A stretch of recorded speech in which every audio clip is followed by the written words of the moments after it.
pennant the last 2 years in the lead. The Angels playing better of late. They have won 8 of 12, but they are still 7 games out of first. Hi, everybody. Dan Schulman along with Terry Francona and Oral Hershiser. Glad you're with us tonight here in Arlington. Everybody's excited to see Josh Hamilton swing the bat these days. He is putting on an unbelievable show over the last week. And an already deep lineup. He's put this Rangers lineup on his shoulders and about single-handedly allowed some of the other guys to kind of cool off, and they haven't skipped a beat. And you can see the numbers hitting over 400, 18 homers, 41 RBIs, 9 home runs in his last 6 games, including 4 home runs in a single game Tuesday against Baltimore. For more on Hamilton, let's go down to the field now and join Buster Olney. Dan, think about these numbers. Over those last 6 games, Hamilton's put the ball in play 16 times, and among those, he's hit 9 home runs. When a hitter's going that well, you know the pitchers will start to rethink their strategy in pitching to that hitter. I talked to Hamilton earlier today about whether or not he's starting to see some adjustments from opposing pitchers. Not necessarily this last week, but started off the season hitting balls pretty good inside, and so they started going back to the old routine of throwing hard in and then going back soft away and staying away from me. So, but you know what? They're going to make the adjustments mid-game, and you got to be prepared to try to make those same adjustments. So it's an ongoing battle. If pitchers start to not throw him strikes, if they keep the ball out of the strike zone, Hamilton is going to have to fight his own nature. He swings at the highest percentage of first pitches of any hitter in baseball, the second highest of second pitches, Dan. Buster, thank you. Looking forward to watching his at-bats tonight, and also interested to see the at-bats of Albert Pujols, who did hit his first home run of the season a week ago, has driven in some runs this week, but still does not look anything like the Pujols of the last 11 years. No, the 3-time MVP does not look good at all, and it really comes down to he's very, very anxious. This guy is swinging at a lot of pitches outside the strike zone, and when he gets his hits, they're in the wrong direction. Only 6% of his hits are to right field. Normally, pre-2012, that would be 21%. It tells you he's jumping, he's pulling. To get back in a groove, he's going to need to use the other field. Mike Scioscia says they don't only need Pujols, they need a lot of guys to start swinging the bats better if they're to get back into it in the American League West. They're 7 back of Texas right now, so this is a big one. They'll leave Texas either 6 out or 8 out after the game tonight. Jared Weaver threw a no-hitter 2 starts ago. Josh Hamilton, the hottest hitter on the planet. What a matchup we've got for you here in Arlington tonight on Sunday Night Baseball.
Your first glove.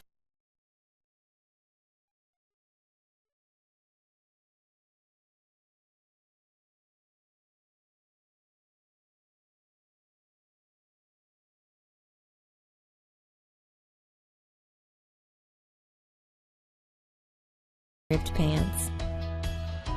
Your first glove and first love. You made the grade and went to the game. Graduation, new job, new life. Jumbotron proposal, marriage, and kids. Life moves forward, but there's always a way to communicate with your mother.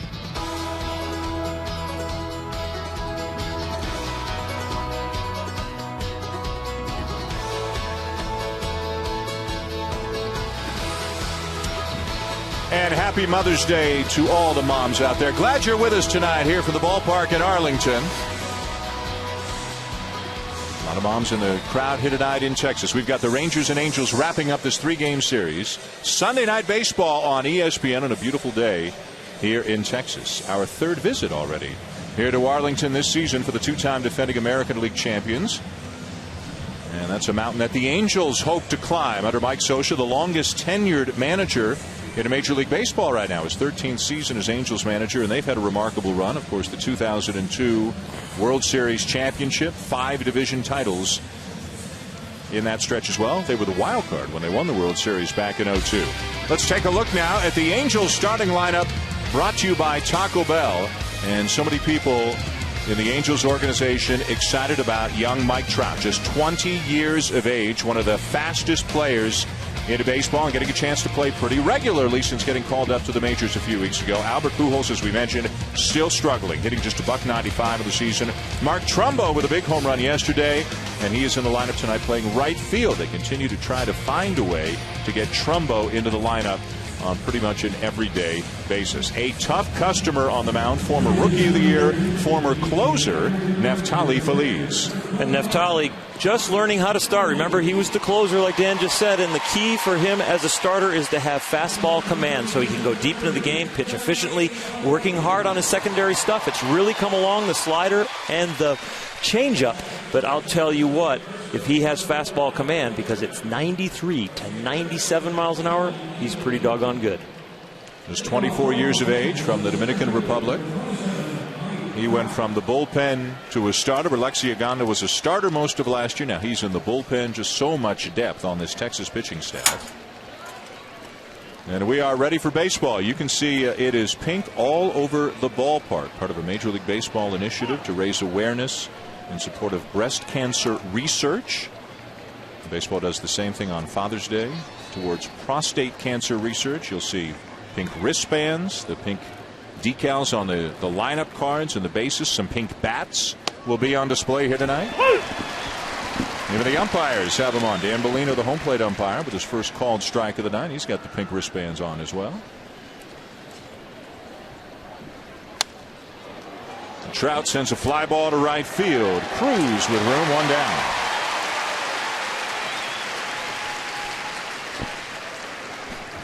Defensively for the Rangers, Josh Hamilton is in center field tonight. David Murphy is in left field. That's the normal alignment for the Rangers when a right-hander was on the mound for the opposition.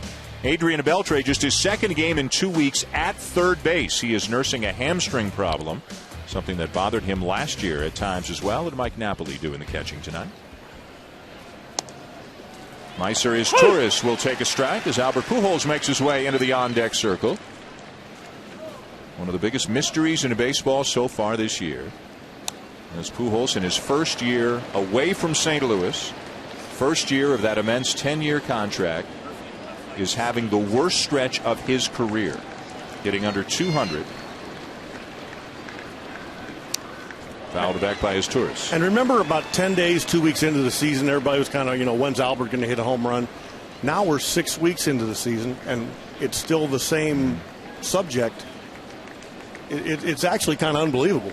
He did hit 1 home run a week ago today, and he had two RBI games in the last week. But it's a base hit here, it's a base hit there. His average has not gone up since he hit the home run. Down the left field line and out of play. Back into the seats. Last Sunday night, we were sitting in Washington overlooking the skyline of 3 states. And we were talking about, and I even said, Albert hit a home run. Next Sunday night, we'll see him, and he'll have a bunch of hits and a bunch of home runs and RBIs. And it didn't happen. It's just going to be interesting to watch him get into the batter's box. Everybody says he looks uncomfortable in the batter's box, that he had such a solid foundation prior to this year. And right now, he says he's healthy. He says he feels good about his swing, but it does not look the same. Well, I'll tell you the one thing.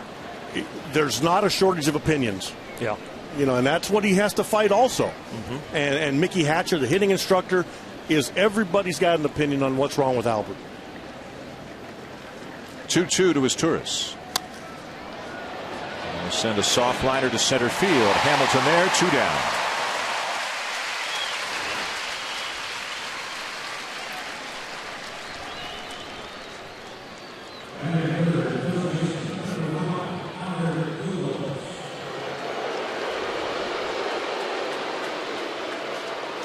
Now, no love lost for him here in Arlington. Of course, he played against the Rangers as a member of the Cardinals last year in the World Series. Had that incredible 3-home run game. 3-time MVP. As he takes outside ball 1, but hitting just .195 this year with 1 home run in 33 games. Has driven in 11. Swing and a miss, 1-1. 96-mile-an-hour heat from Feliz. Well, it wasn't the velocity that got Albert there. It was the location. He's got to lay off that pitch.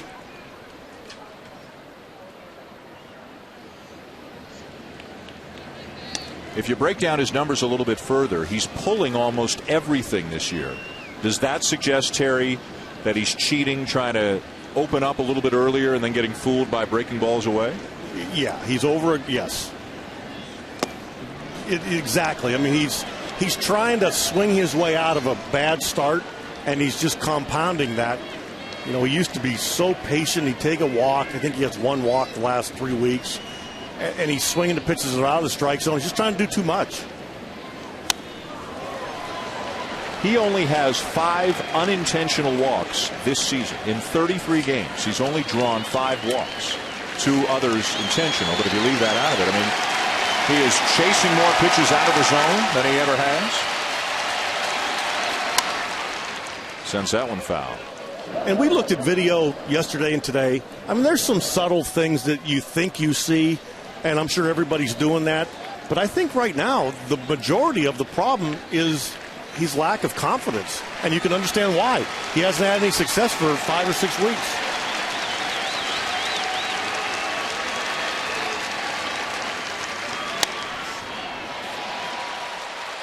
Pops him up in a shallow right. Inning over. 3 up and 3 down to the Angels. As cold as Pujols is as hot as Josh Hamilton is. And we'll see him against one of the very best, Jared Weaver, when we come back for the bottom of the first. He's hotter than a firecracker right now, so I think 4 wide ones would be a good idea for right now. But you know, you gotta swallow your pride a little bit, man. When a guy's going that good, but go out there with the same approach. Try to keep him off balance as much as possible. But I think he's seeing the ball like a beach ball right now.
ESPN Sunday Night Baseball is presented by Taco Bell.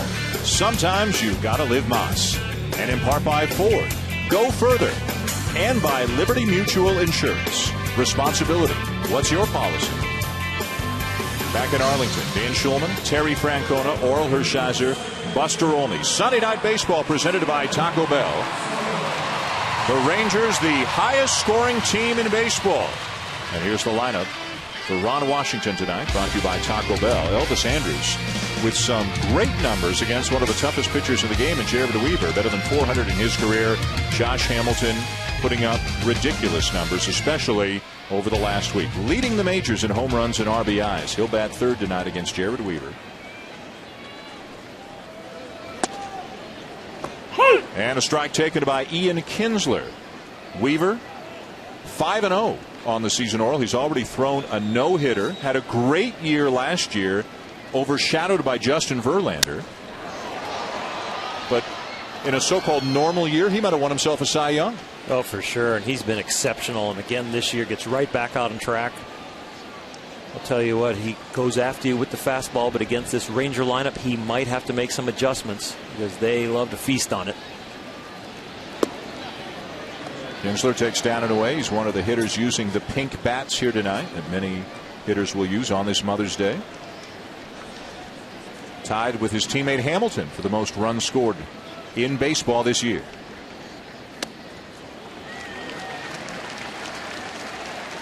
The pink bats came in what, 2006. Baseball started the tradition to wear pink bats and gloves and wristbands.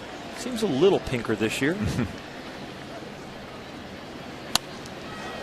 Fouled off to the right. Major League Baseball conducting a campaign against breast cancer. It is officially known as Go to Bat Against Breast Cancer. The annual league-wide program raises awareness about breast cancer, but research also raises funds to support the fight against the disease. And game-used bats that you're seeing tonight will be auctioned off on MLB.com to benefit cancer research.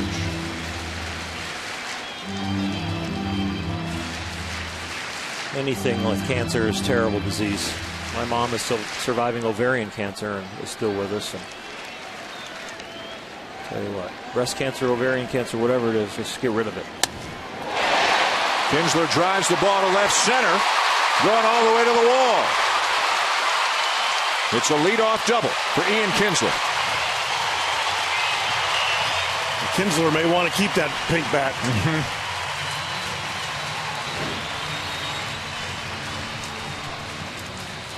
And he just, again, you make a mistake against Kinsler and you pay for it.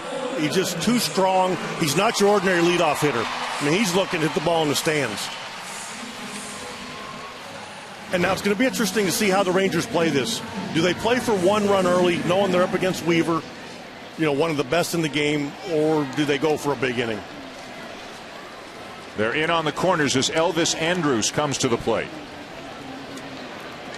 Andrus hitting .311 on the season.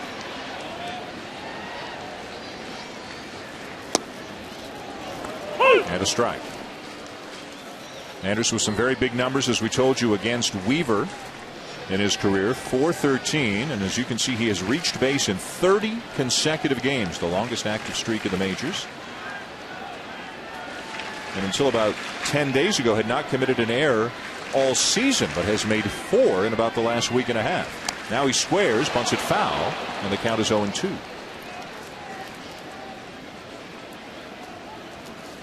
And a nice little piece of baseball there. I mean, he's bunned for a hit, but at worst, if you get it fair, you got your runner on third, and if you beat it out, you got a full-fledged rally going. And if you get your runner to third, Josh Hamilton should get 4 balls, and Adrian Beltre will have to drive somebody in because you're probably going to set up the double play with that guy on deck. Hamilton's been issued 5 intentional walks this season. As good as he's been all year, he's been ridiculously good the last week, and we'll see how the Angels play tonight. Corner infielders back up now, and the 0-2 misses just inside. I thought what Jared Weaver said was really interesting. I mean, he was very open about not letting his ego get in the way, and maybe he's going to have to pitch around him. I thought it was a really honest assessment of where he is facing him. You don't hear that very often.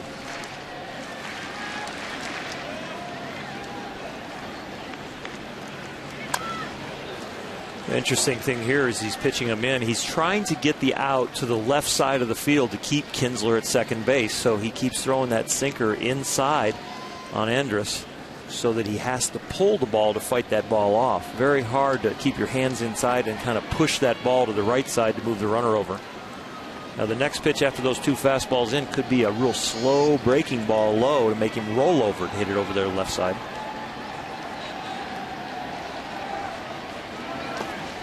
Two and two the count now on Andrus.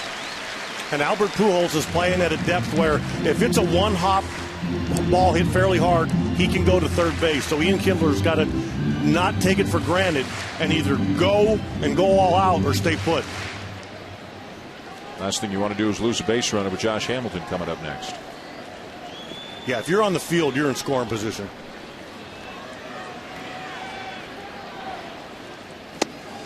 Check swing on the appeal. He didn't go, and the count is now full.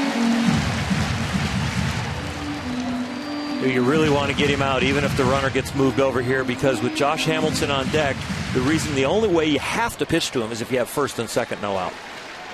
So a walk really does build this inning and bring his bat into play.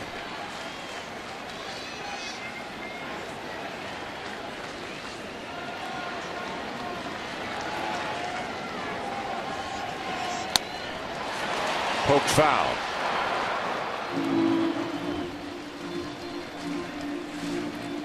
If you're a fan of the Texas Rangers, really if you're a baseball fan, Josh Hamilton at bats have become must-see TV over the last week. I mean, you don't go to the fridge, you don't answer the doorbell, you don't let the dog in, you don't do anything when Josh Hamilton is coming up. And he really again took it to a new level Tuesday, becoming the 16th player to hit 4 home runs in a single game. He's got 3 homers in this series already.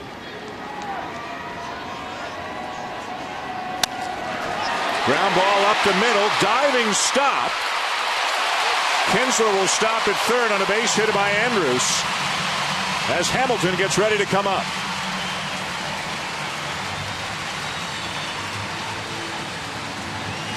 This is really the best of all worlds for the Rangers. They advance the runner, don't commit an out. First base is still occupied. They got to pitch to Hamilton.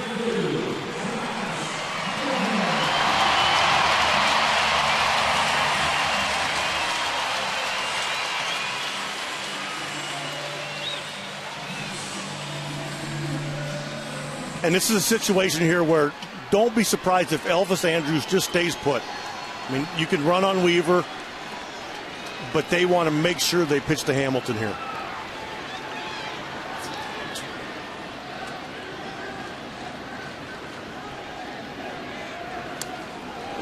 And Hamilton, as he so often does, swings at the first pitch. He swings at a higher percentage of first pitches than any hitter in baseball, about 57%. He swings at a higher percentage of all pitches than just about anybody in baseball. But you know what? It's working. And what Texas can do here is if Hamilton falls behind in the hole, then they can allow the runner to run because they still feel like they're going to pitch to Hamilton. 0-2. Live K-Zone had that one a little outside. Jared got the call. If he didn't swing at it, it was probably outside. Exactly.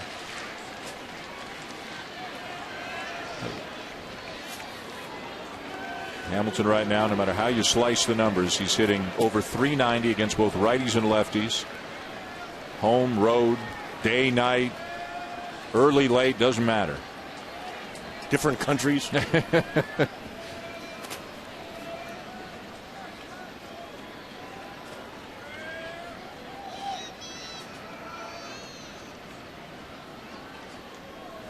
Oh, and he chased a fastball up, and Weaver strikes him out.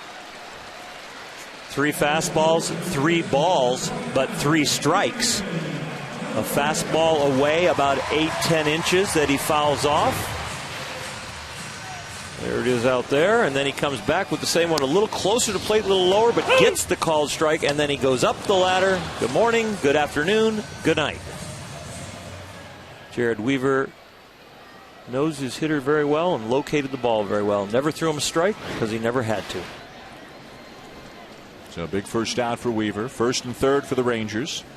And the batter is Adrian Beltre, the cleanup hitter. Hitting .313 on the season. Again, has been battling a hamstring problem, missed 5 or 6 games, also DH'd 5 or 6 times in the last 2 weeks. Back in there at third base tonight, as he was for just 1 game in the Thursday doubleheader. That's it over the last 2 weeks. He has not played much in the field.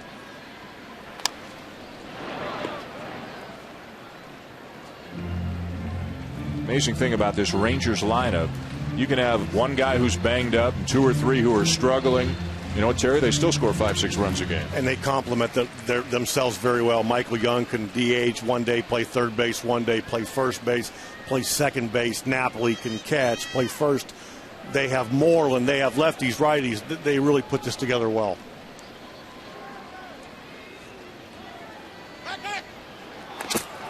Looked like Andrews might have been going. Weaver forced him back. I think Ron Washington's thinking stay out of the double play. Adrian Beltre's had a real tough time versus Weaver, and with the hammy, he's not running well. Maybe put him in motion just to give him a chance for that 1 run. Not going. It's a ball and a strike. The numbers you were referring to. It's the angle. I mean, You can see, Adrian Beltre is not afraid of anybody, but you can see a little bit of the give in his swing, and it's just the angle. He's thrown from behind you. 6'7", works from the third base side of the rubber, 3/4 at most delivery. There goes the runner, and the pitch is swung on and hit into left field. Tagging at third, Kinsler. He'll come in to score after the catch is made. Andrews retreats to first, and it's 1-0 Texas on the sac fly by Beltre.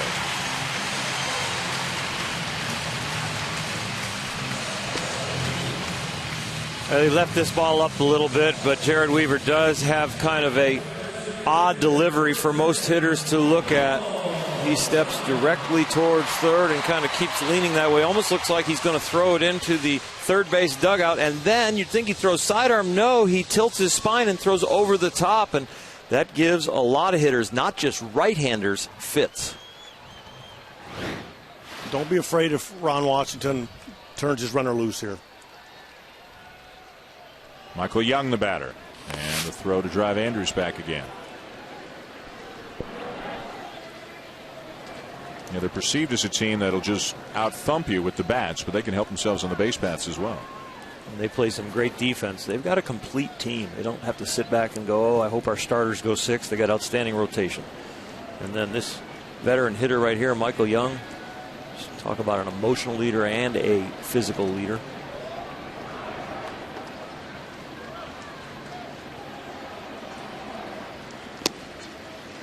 Norrell, you talked about the delivery of Weaver. I don't know if it's accurate to say that he throws across his body, but the way that he steps toward third, does that put any extra stress on a pitcher's arm to do that? Well, he's been doing this since he was a little boy, playing catch with his brother, Jeff Weaver, and he says that that's where he kind of learned it, and people have tried to change him through the years, but it's never been comfortable, and he's just stuck with it, and it has worked very well. Fly ball to right field, but it'll stay in the yard. And the inning is over. The Rangers get 1 and lead 1-0 at the end of an inning.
Welcome back to Sunday Night Baseball on ESPN, presented by Taco Bell, coming to you from Rangers Ballpark in Arlington.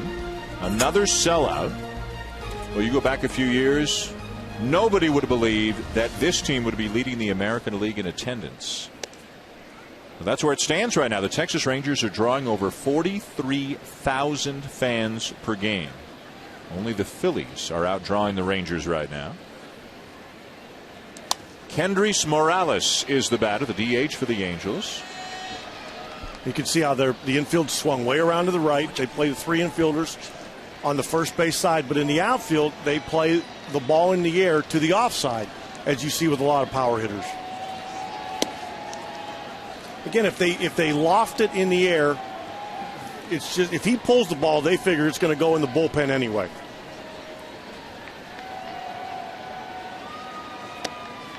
3-1. Like a lot of guys on the ground, they tend to pull more, and in the air, they tend to. If the pitcher executes his pitch, this is the way they want their defense set up.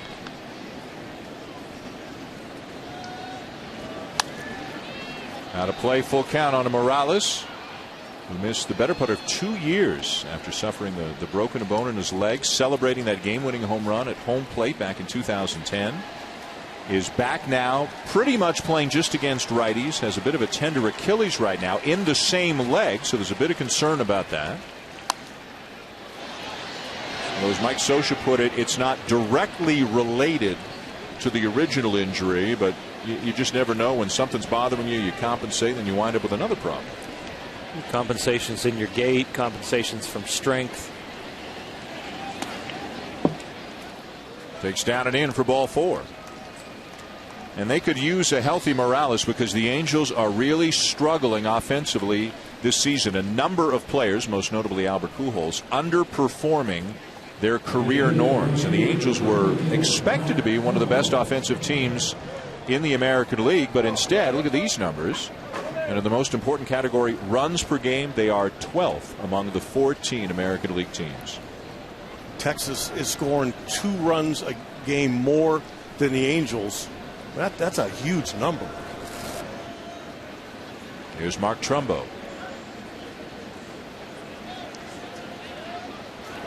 Trumbo hits an absolute rocket down the left field line. And gone. A fair ball for another long home run for Trumbo as the Angels take the lead. Boy, so much for settling in and maybe seeing a pitch. Wow. He gets extended on this ball, and he hits this ball about as hard as you can. Watch the extension. Oh, the follow through. My goodness. He hit that like it was a home run hitting contest. Just first pitch, oh, there it is. Let me let it loose. Second home run in as many games for Trumbo as Howie Kendrick fouls one off, and it's 0-2 in the Angels' second baseman. And that's why they want to find a place for him in the lineup somewhere. They're willing to give up a little bit of defense just to get that bat in there on a consistent basis. This is the Angels' 35th game. Trumbo has started 25 of the 35. He's played third base, first base, left field, right field, and DH. And obviously with Pujols at first, Morales DHing a lot, they've had to get him some new gloves and work him out at other positions. Doing the best he can, but they got to find a way to keep that bat in the lineup. Fouled back. So is it at the expense of, well, tonight Torrey Hunter gets a night off. Sometimes Vernon Wells, who is struggling again, is not in the lineup. Peter Borges, center fielder who had a really good year last year and a spectacular defender. He's not playing much lately. Grounded to third. Beltre for out number 1. If they were firing on all cylinders, it wouldn't be a problem with the regulars because it'd be like, you know what, we're all doing well. It's part of the team. We all get in, we get out. But when the other guys are struggling and they're trying to get it going, they want the consistent at-bats. They're frustrated from the day before, so they're upset if they don't see their name in the lineup. And that's the hard part for Mike Scioscia and the Angels. Oral, that's actually a really good point. I mean, the guys that are sitting, when they don't want to be over there, it creates frustration. Vernon Wells with a bouncer into center field for a base hit. You know, if they all had their average at their potential or even above their potential, then everybody's just happy you're winning, you're scoring runs, everybody's average where it was, and Mike's doing the right thing. He's all keeping us rested. But when people are struggling and the lineup's not firing, they don't want to be sitting down. And the guy that just got to hit, Vernon Wells, if they can get him untracked, he doesn't have to be what he used to be, but if he can just be close, that also changes that lineup. And the other issue with him is oftentimes, contracts come into play as Callaspo takes a strike. And Vernon Wells is signed for big money, about $21 million a year this year and the next 2. So he's not going anywhere. Again, it's a guy you can't run away from. You got to help him get back on track because he needs to be a big part of their offense. In the air down the left field line and back out of play. The estimated distance on the home run by Mark Trumbo, 437 feet. And that's just because that seat stopped it.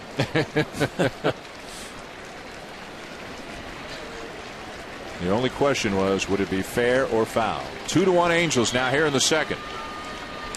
And a swing and a miss by Callaspo for out number 2.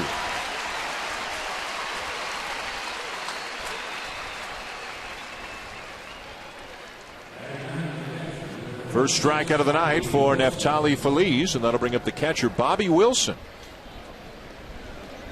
Wilson, who has been a backup for the Angels, is going to get a lot of playing time, it looks like, over the next 6 to 8 weeks, because Chris Iannetta, the normal number 1 catcher for the Angels, is out with a broken bone in his wrist. And a pop-up. Inning over. But the Angels answer. Mark Trumbo goes deep down the left field line for a 2-run shot, and the Angels now have a 2-1 lead on the Rangers.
Wow. Welcome back to Arlington. A 2-1 lead for the Angels over the Rangers as David Murphy steps in and looks at a strike from Jared Weaver. It'll be Murphy, then Nelson Cruz, and Mike Napoli, the 6, 7, and 8 hitters here in the second.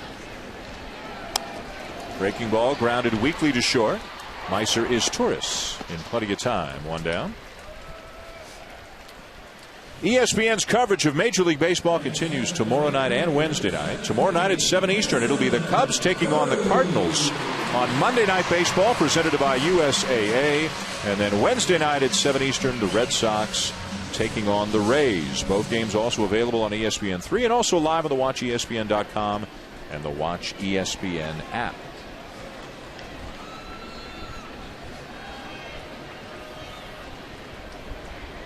And for tomorrow night, it'll be a full national telecast of the Cubs and Cardinals. So those of you in Chicago and St. Louis can see the game on ESPN as well. The Cardinals stinging a little bit. They were swept this weekend, beaten again today by the Atlanta Braves, who were playing very well.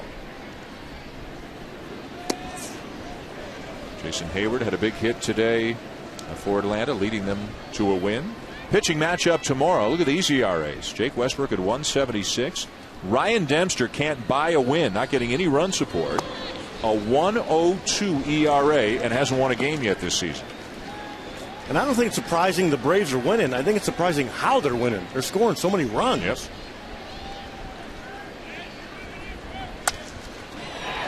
Nice play at short by Torres. Long throw. Dug out at first by Pujols, and Cruz is retired, 2 down. Tell you, Meister Torres is a pretty good guy to have at your disposal to play second, short, or third whenever you need him. And he's dependable where he can make every play. His knee sticks a little bit. He gathers himself and makes a strong throw because he didn't have his legs under him, but he still had enough to get over there, and Albert makes a nice pick. Well, you're so right about the strength of his arm there. That was all upper body. He did not have those two connected, the upper and lower body there. That was serious arm strength. Mike Napoli takes low ball 1. Napoli, the former Angel, now in his second year for the Rangers. You got to believe that Mike enjoyed catching him more than trying to hit off of him. Ball 2.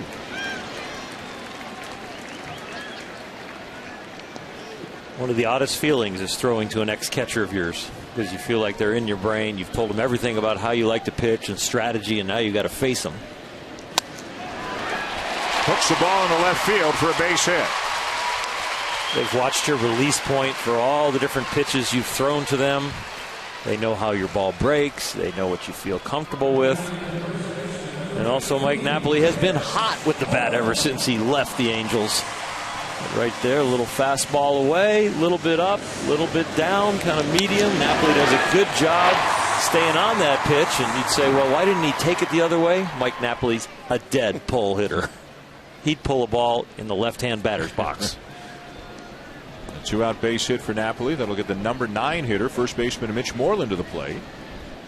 The guy who's been hot lately, getting over 350 his last 14 games.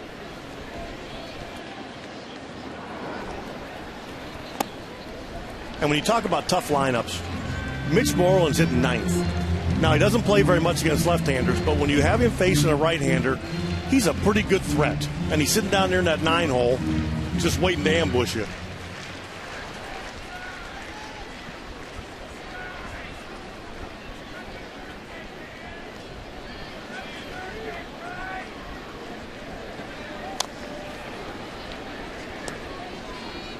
One of the amazing things about the Rangers this year, sometimes it's perceived, or on you, a pitching coach here, that the offense maybe is a bit of the product of the ballpark. But so far this year, they are hitting way better on the road than they are at home. They're scoring 2 runs more per game on the road than they have at home so far. I think this lineup would score runs in the Grand Canyon. This is quite a lineup, and I think, yeah, the ballpark does lend itself to offense. And that tells you about this pitching staff, how well they're doing, because normally the Texas pitching staff is usually way up there in ERA. You know, if you're in the top 5 or 6, or you get to 6th, you think you're doing well. They're number 1. Mike Maddox right there, the pitching coach, done an outstanding job.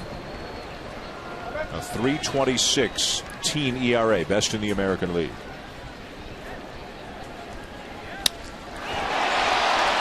High in the air to right center. Deep but playable. And the inning is over. We'll see Albert Pujols. He's due up third when we come back for the top of the third. A Baseball Tonight update as well.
All right, guys, thank you, and welcome back to Arlington. A 2-1 lead for the Angels over the Rangers. Albert Pujols due up third this inning.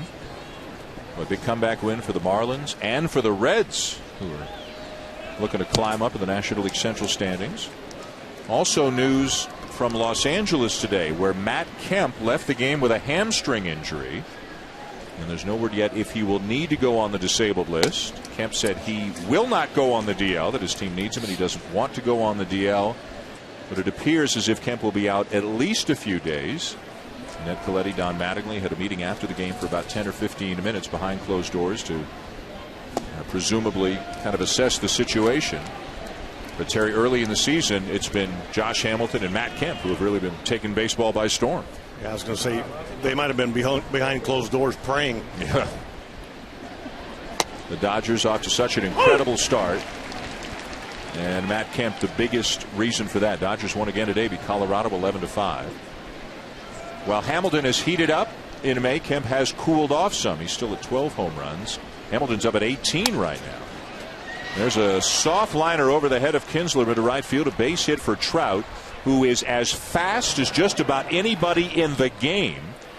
And reportedly, as a right-handed batter, can get down to first faster than anybody. And you could see how Cruz was hustling in, knowing there's no sure thing as holding Trout to a single. You think of Ricky Henderson from the right side, Bo Jackson from the right side, but this young man can fly. And this is a tough guy. Running off of Neftali Feliz is no easy chore. He holds runners extremely well. As Torres squares to bunt, has to dance out of the way. Trout has a couple of steals since coming up to the big leagues 2 weeks ago. Did spend some time in the majors with the Angels on 2 separate occasions last year. And he got his spot when the Angels released Bobby Abreu.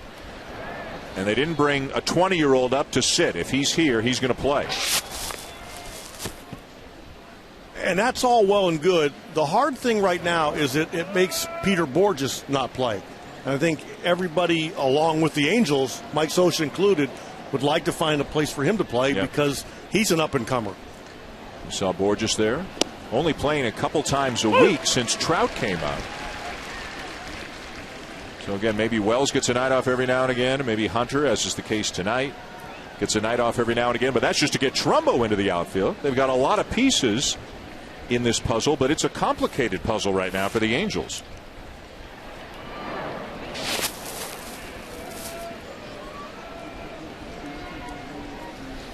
Torrey Hunter, who's an Arlington, or a Texas native, I should say. Vernon Wells is an Arlington, Texas native. And there's Torrey Hunter. Spirits always good. Cheering on his teammates with the pom-poms tonight. He's something else, isn't he? Fly ball down the left field line off the bat of his Taurus, and the catch made by Murphy for out number 1. Albert Pujols has been dissected on all the reasons why he's going through this slump, hitting below 200, but one of the reasons is he's not catching up to the good fastballs. His statistics on 93-mile-an-hour fastballs and above are the lowest they've ever been in his career. And right there, 3 pitches, the 2nd, 5th, and 7th pitches of his last at-bat, he didn't catch up to any of those heaters. Albert's going through what a lot of hitters go through. You don't catch up with the fastball, and you're out ahead of the slider. He's just not used to it. It's amazing to hear people say, as you did and others have talked about, that confidence is an issue. This guy's been the best player in baseball the last 11 years, and he's struggling really for the first time that he ever has at the major league level to this extent. But I think it's amazing for the non-professional athletes to hear that the professional athletes have confidence issues. It's human nature. Yeah.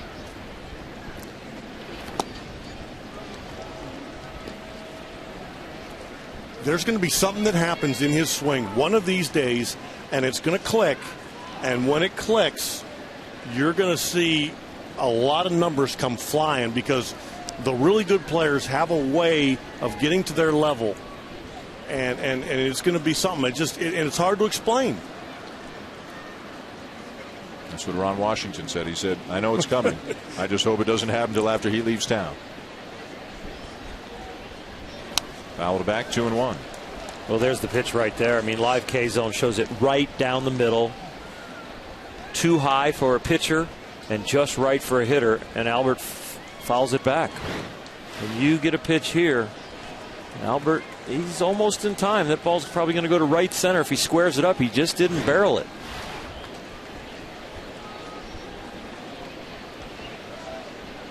And what he's fighting right now is he's not just 0 for 1 tonight. He's dragging the first 5-6 weeks with him, and that gets heavy. Mm-hmm. And you've got to have a short-term memory, because fouling that ball back for him, the image used to be crushing it. And the moment he steps back in the box, he knows he has one less pitch to hit this at bat.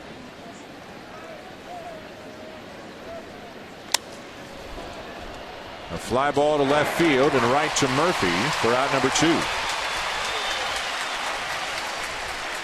And again, his swing's been dissected by everybody in the universe. And if you look back, when we've looked back at 06, I mean, everything looks okay. He's on the ball. It just got in just a teeny bit. I mean, his head's on the ball. The ball just got in a little bit. And that's amazing. The difference between being locked in and a guy in a slump is maybe an inch on the barrel of the bat. Here's Kendrys Morales. I mean, if you go back to spring training, Pujols hit great in spring training, so you don't think there's a physical issue. You don't get old in a year.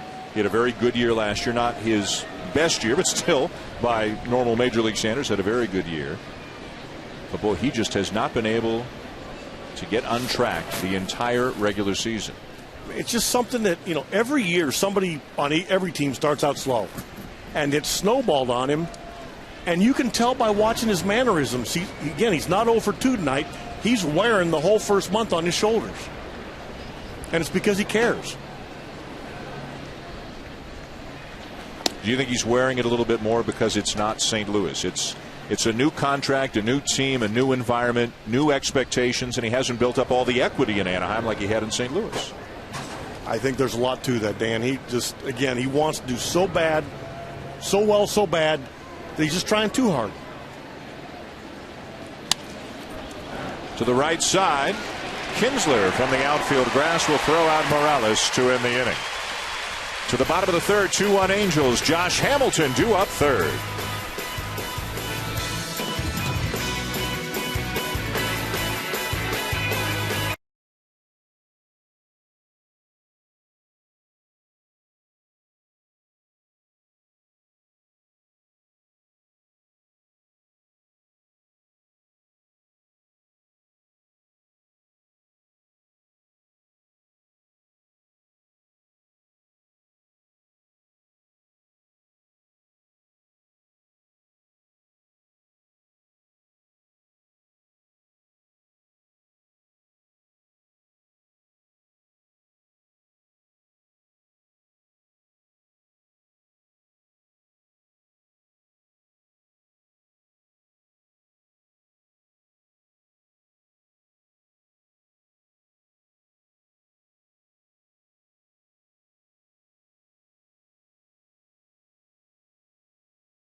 swings can last forever in Texas. Put your glove on, climb up, open the chute, and try to last. Sometimes you run into a bull with too much speed, too much power. And in this arena, if you don't adjust, don't make those seconds count, then you won't hang on long enough to win.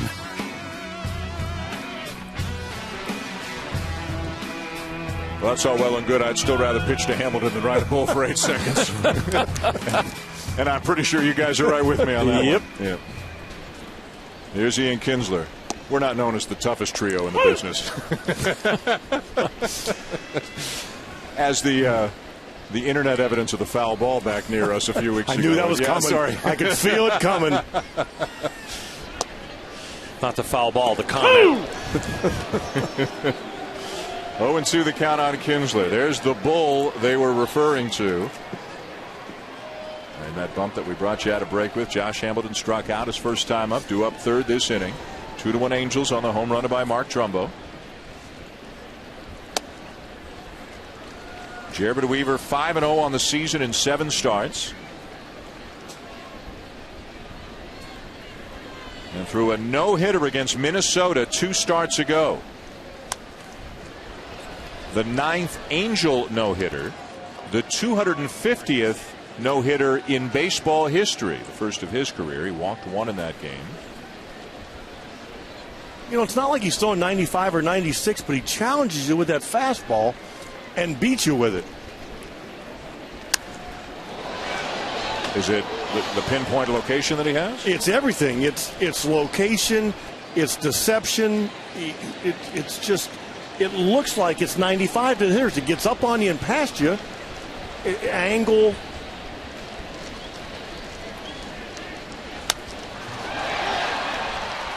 Fly ball center field.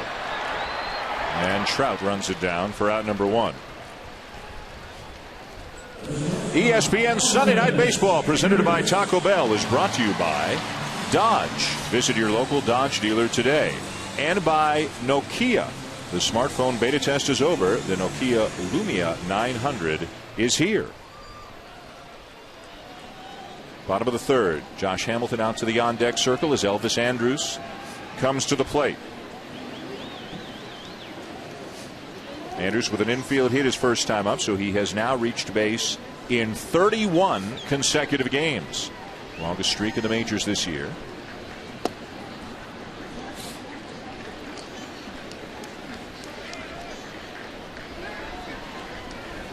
One of the amazing things about Hamilton, when you think about the power numbers, as there's a liner to the left field, a base hit for Andrus.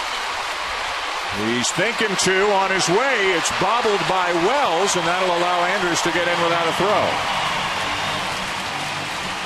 And great hustle by Andrus, but it probably just bought Hamilton a walk.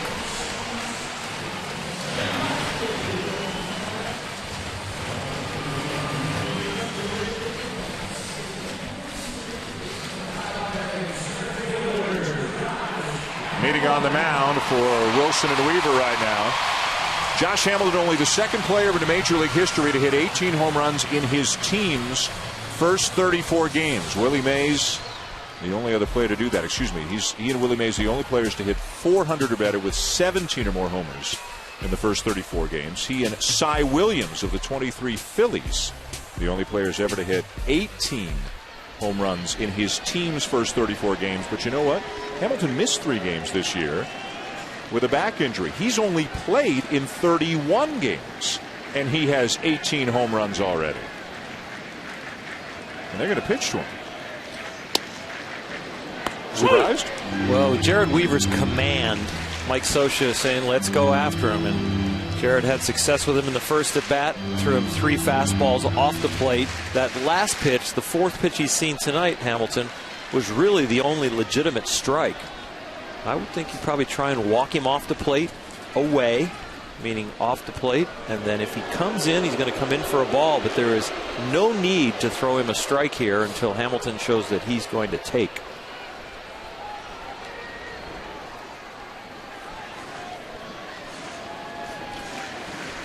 Take a look now at Josh Hamilton's hot zones, 350 or higher. That's a lot of hot zones. Not many places where he has struggled this year. Check swing foul off, and it's 0-2. Terry, when you watch him, what makes him the hitter that he is? There's a lot of things. I mean, he leverages the ball with his legs. His hands, he has some of the best hands you'll ever see, and they're strong. The bat head stays through the zone a long time, but it's a quick swing. It's not a long, slow swing. And he has the ability to go get the ball. That's what's amazing. He doesn't have to swing in strikes. When he sees the ball, he reacts. He hits the ball away, he hits the ball in, and he keeps the ball fair.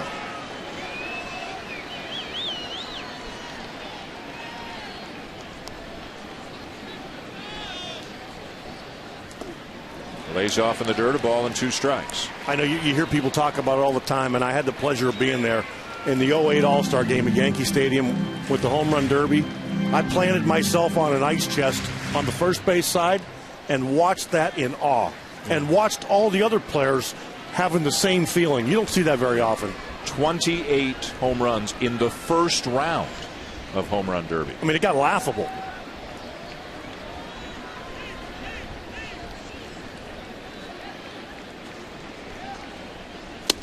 And he chases up again and strikes out for the second time tonight against Weaver.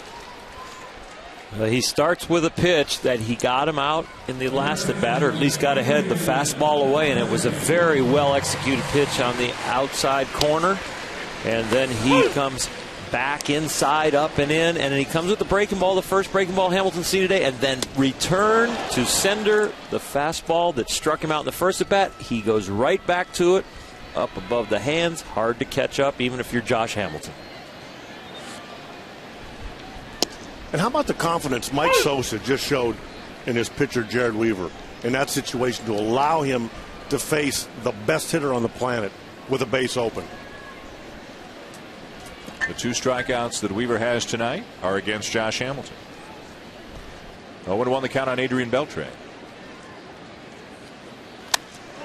And a liner into left field. That's a base hit on a bounce to Wells. Andrus on his way home. The throw is not in time. And the Rangers have tied it.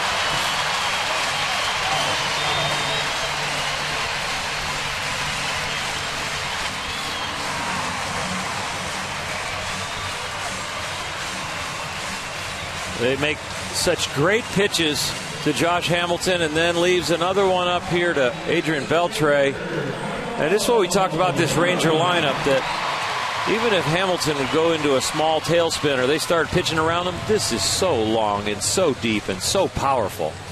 And that's what Mike Sosa talked about today. And that's why you might not see the walks to Josh that you have of other great sluggers, because this team is so deep. Beltre hitting almost 400 now with the runners in scoring position on the season as Michael Young looks at a strike. And it wasn't about making sure the Rangers don't score. It was about making sure the Rangers don't score multiple runs. You know, you might give up 1 or 2 because you pitch to them, but you don't give up 4 or 5. Young with a fly ball to right field his first time up. I think people ask a lot of times, fans ask, why don't you just walk him every time up? And it's a legitimate question, but I guarantee you, if you walk him every time up, the Rangers are going to score more often than if you pitch to them. And they're going to be crooked numbers. They're not just going to be single runs.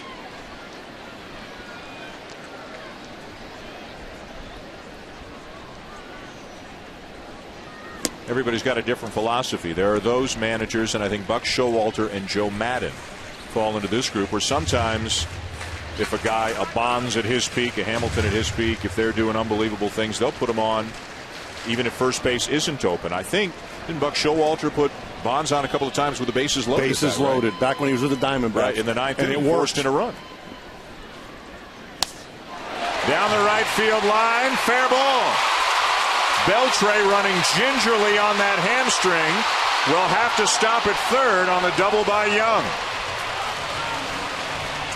But what's this inning look like if they walk Hamilton? You've got a crooked number. You got a big crooked number, and you only have 1 out right now.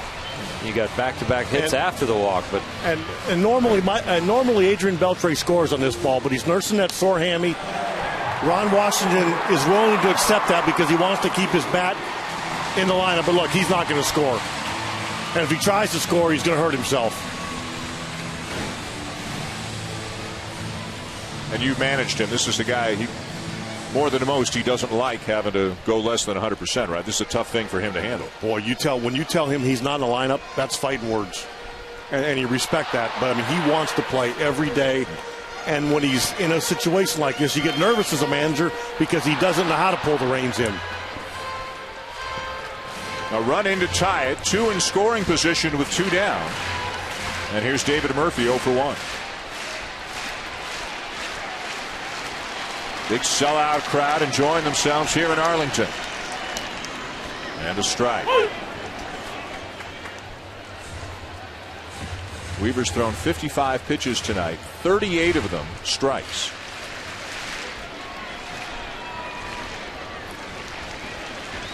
But he's given up 2 runs on 6 hits already. Over the outside corner, 0-2. And most of his fastballs have been below 90 miles an hour. He's not going to blow you away with heat. He's going to get you with deception, smarts, and accuracy. Or do you think he's still feeling the effects of that no-hitter? I mean, it's 2 starts ago. Is that a possibility? Possibly have a hangover from that. I mean, just a little weariness from, just the emotions. And, it certainly can't be easy throwing the last couple innings with something like that on the line. You're throwing your most emotional pitches in the most stressful time and the fatigue that you have. I tell you, he's a cool guy out there. I mean, this is a very poised pitcher, a very poised individual. I enjoyed listening to Buster interviewing. I mean, a lot of times you don't get much out of players, but it was really fun to listen to him talk. Very candid.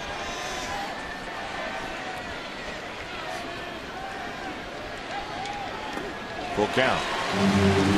2 starts ago, no hit the Twins. Faced the Twins again in his last start on Monday.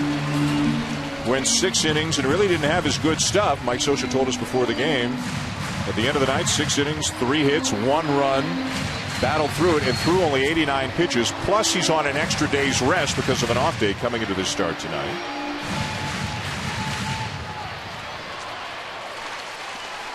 Pitch count getting up there. 60th coming here. And he lost him to load the bases. Well, that's a strategic walk. He's not trying to walk him, but he knows he has 2 batters to get 1 out. He's not going to give in. He went for the surprise out pitch, which would be the fastball in to get a called strike, and he pulled it a little bit. He's got the right-hander on deck, and he's fine with this situation right here, other than just got to execute some pitches to get out of the jam. Facing a guy in Nelson Cruz, always a threat. Had 29 homers and 87 RBIs last year. But this year has not been producing like you would expect. Has not been hitting well in the clutch. And overall, hitting just .254 with 2 home runs. This is a much better hitter than those numbers would suggest.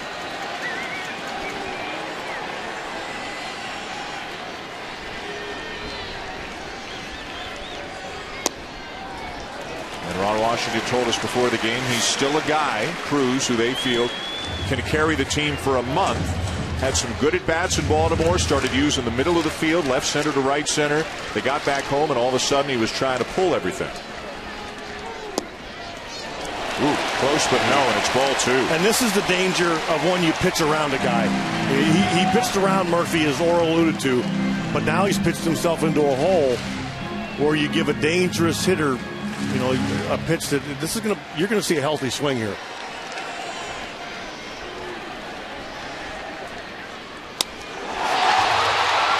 Down the left field line, fair ball, and a grand slam for Nelson Cruz.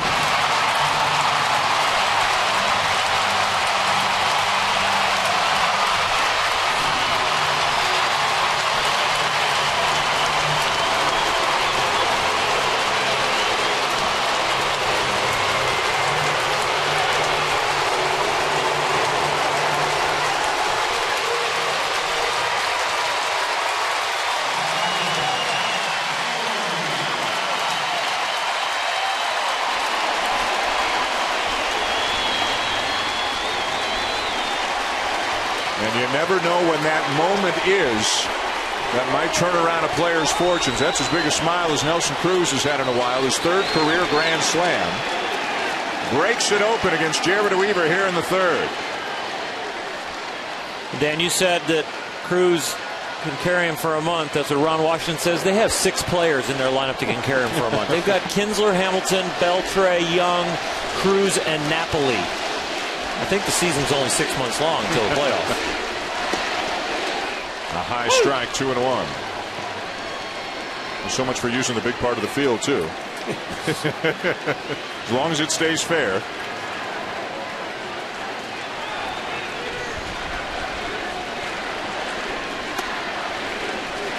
And he got the respect from Jared Weaver, too. He got a 2-0 off-speed pitch. He just happened to, Jared happened to hang it, and Cruz happened to bang it.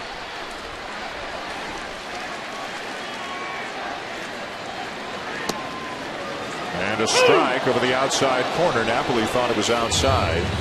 Entering tonight, Weaver had given up 9 runs this season. He's given up 6 already tonight. And this has been the one place where he's had some struggles, is in Arlington. Yep. Ground ball pulled down to 3rd, and the inning is over. It looked like after the strikeout of Hamilton, Weaver would get out of trouble. That was not the case. A grand slam by Cruz, 6-2 Texas at the end of 3.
Beautiful sunset here in Texas. Sunday Night Baseball on ESPN, presented by Taco Bell with Oral Hershiser, Terry Francona, Buster Olney. I'm Dan Schulman. The Rangers with 5 in the 3rd. 4 on the grand slam by Nelson Cruz, and they lead 6-2. Going top 4. Mark Trumbo, who hit a 437-foot home run his first time up, shortens up on the bat as he takes ball 1 from Feliz. Trumbo will be followed by Howie Kendrick and Vernon Wells. The Rangers winning 10-3 on Friday night. Hamilton with a couple of home runs. Cruz with a grand slam tonight. The Angels winning 4-2 yesterday. C.J. Wilson, the former Ranger, defeats his old team. Starting for the 2nd game in a row against him. They had a long rain delay in the 1st inning on Friday night, so Wilson pitched a little bit Friday, did not come back after the rain delay, started again yesterday, pitched into the 6th and got the win. Yu Darvish did come back after the rain delay and got the win Friday night. Orel pitching about every 15 minutes, just kind of staying loose and insisting to Ron Washington he wanted to go out. He needed to go back out and pitch. And as Wash told us, he told him he did it in high school, so he was okay with it. He'd done it before. And if you can do it in high school, you can do it in the big leagues. One down. Time now for FaceTime, presented by Edward Jones. Buster Olney with pitching coach Mike Butcher between innings. Mike, had an interesting sequence. Josh Hamilton comes up at first base open. What was your conversation before the game about how to handle it, and what did you see in Jared's execution? Well, I mean, Weave's numbers really against Josh have been pretty good. I know he's on fire right now, but, worked ahead. Bottom line, when we work ahead of these guys, we're going to be okay. Got Josh chase a fastball out of the zone twice, really. Kind of just got to go at him just like he's any other hitter. I know he's been on fire lately, but we got to attack the zone, keep the ball down, and work ahead. What'd you feel like the rest of the inning for Jared? Got behind there on Cruz. Looked like he got a changeup that might have even cut a little bit out over the plate, 2-0 count, and got just enough wood on it to where it went out of the park. Mike, thanks. Thank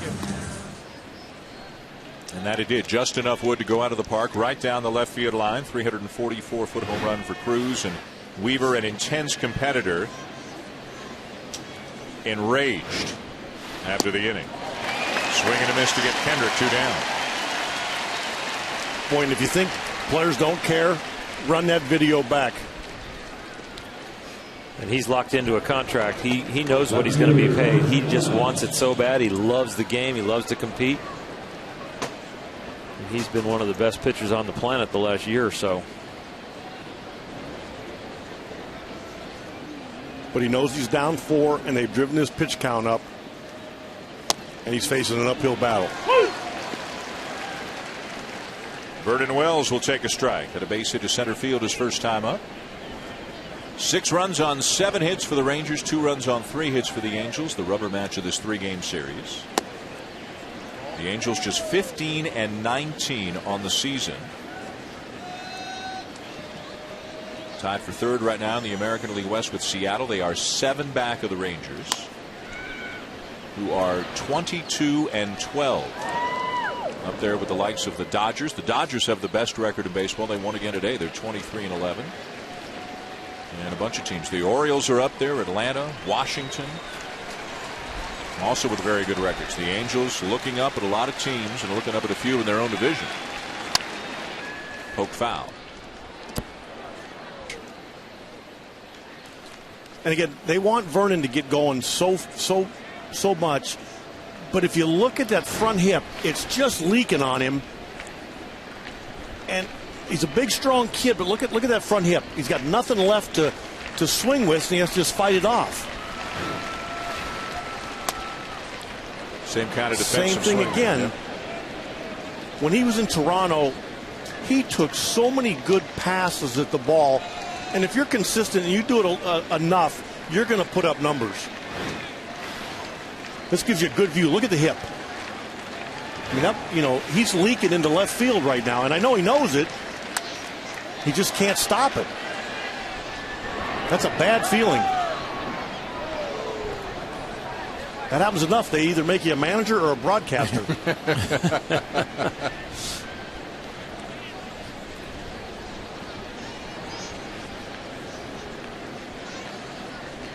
A guy who, as Tito said, put up some big numbers in Toronto over the years as he takes down and away 2-2.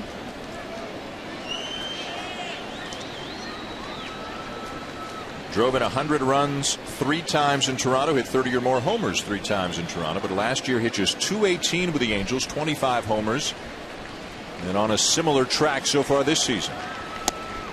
Lays off a slider down and away, and the count is full.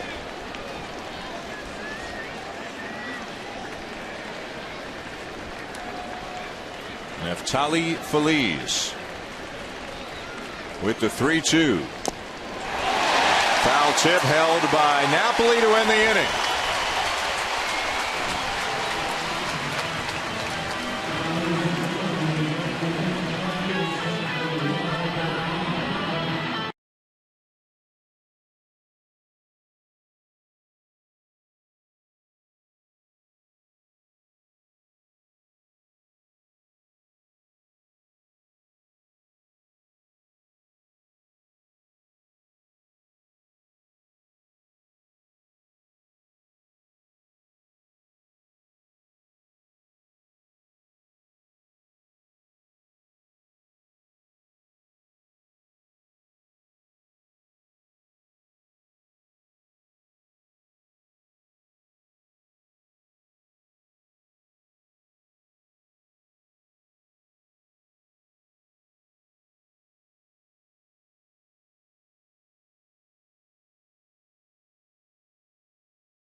Texas Rangers, American League champions.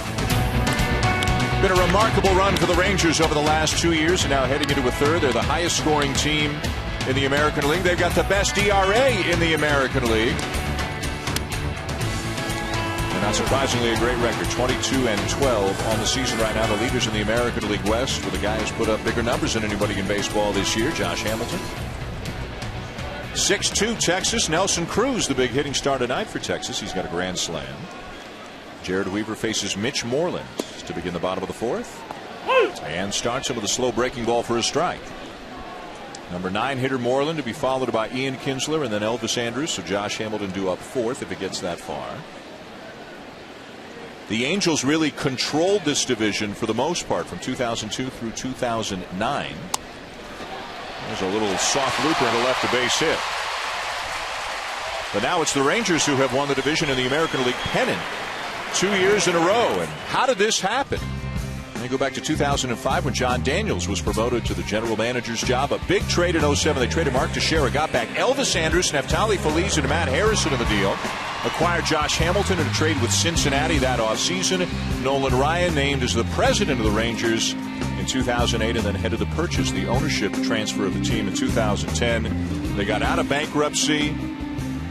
They've got new revenue streams, a new local television deal that's starting in a couple of years. The crowds have come now that the team has done so well.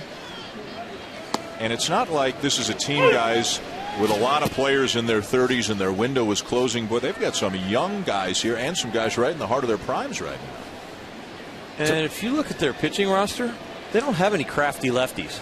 They all bring it. They're 92, 93 and above. A lot of good arms like Nolan threw. Hard. Line down the left field line, a fair ball off the bat of Kinsler. Moreland to third will be held, and Kinsler's got his second double of the night.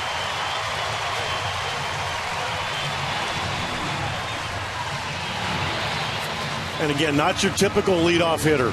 He's looking to lift and separate. And he just a little bit of an unconventional swing, but he stays on the ball so well. He's extremely successful with a little bit of an unorthodox swing.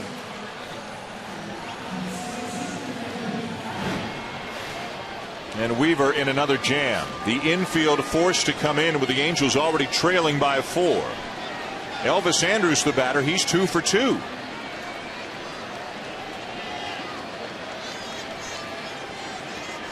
And the Angels are playing not all the way in, but they're trying to play at a depth where Moreland won't go on contact. Hamilton to the on-deck circle. Activity now in the Angel bullpen. To center field. Trout makes the catch. Moreland starts heading home and then puts the brakes on and heads back to third. So Andrus flies out and not quite deep enough to score the run. It'll be interesting to see what they do here. Even though he struck out twice, do you put him on and set up the double play with a guy that's kind of struggling to run full speed? This is going to be interesting. And it's going to require a conversation. They're going to talk about it. I think they are.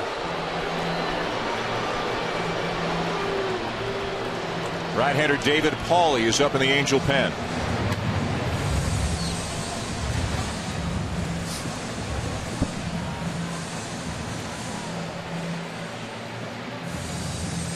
Well, these are the moments, Terry, where maybe it's a little different up here. You don't have to sit down there and, and sweat it out. You're not sweating at all. You'd be sweating down there right now. This is the one where you make the decision, and you got your star pitcher out there, and you just keep your fingers crossed and hope it works. Now, if you had a pitcher in whom you had as much trust as Mike Scioscia has in Weaver, would you ever say, leave it up to him? Whatever you want to do is fine by me? Yes, I would. And again, it's not just who's hitting, it's the situation also, because they need a double play. And they'll pitch to him.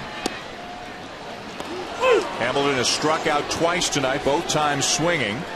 He has taken 2 called strikes, which is very unusual for him, although he didn't think either one of them was a strike. And he struck out swinging both times on fastballs up and out of the zone. Now, even though Moreland doesn't run well, don't be surprised if he goes on contact here. right center field, a base hit. 2 runs will score. Cut off on the track. Hamilton's at second base with a double. 8-2 Rangers.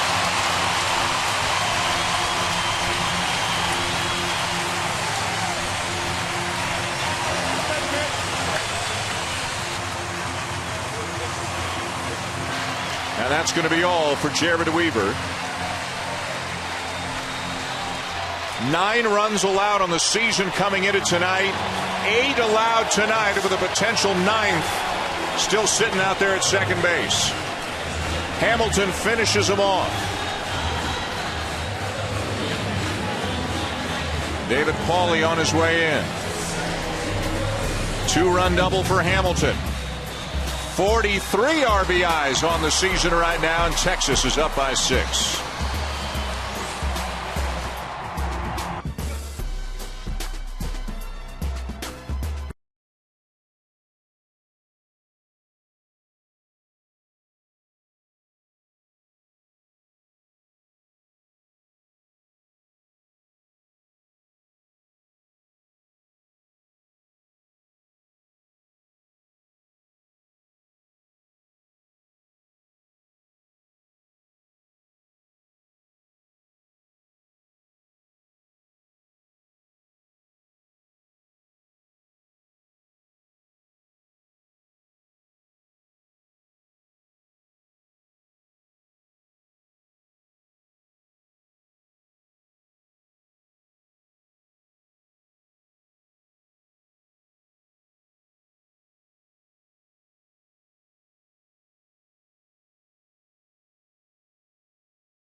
Sunday Night Baseball presented by Taco Bell.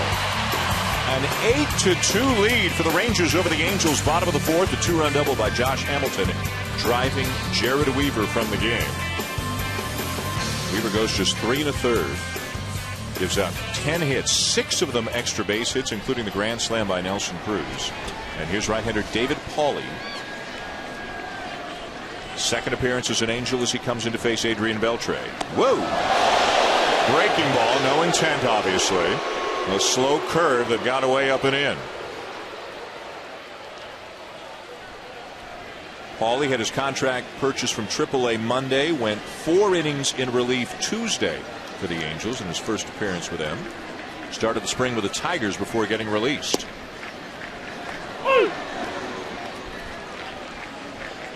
David came up with the Red Sox, and when he's going good, he'll sink the ball, and he'll live down there, and he'll get a bunch of weak ground balls. And that's exactly what he did the other day. Came in relief and gave him 4 solid innings. And when he's not going well, what happens? Then he elevates and ball flattens out, moves to a different team. I remember sitting with Ron Gardenhire. He's talking about a pitcher, and he said if he keeps the ball down, he's fine. I said, what happens if he gets the ball up? He said, I tell the outfielders to back up.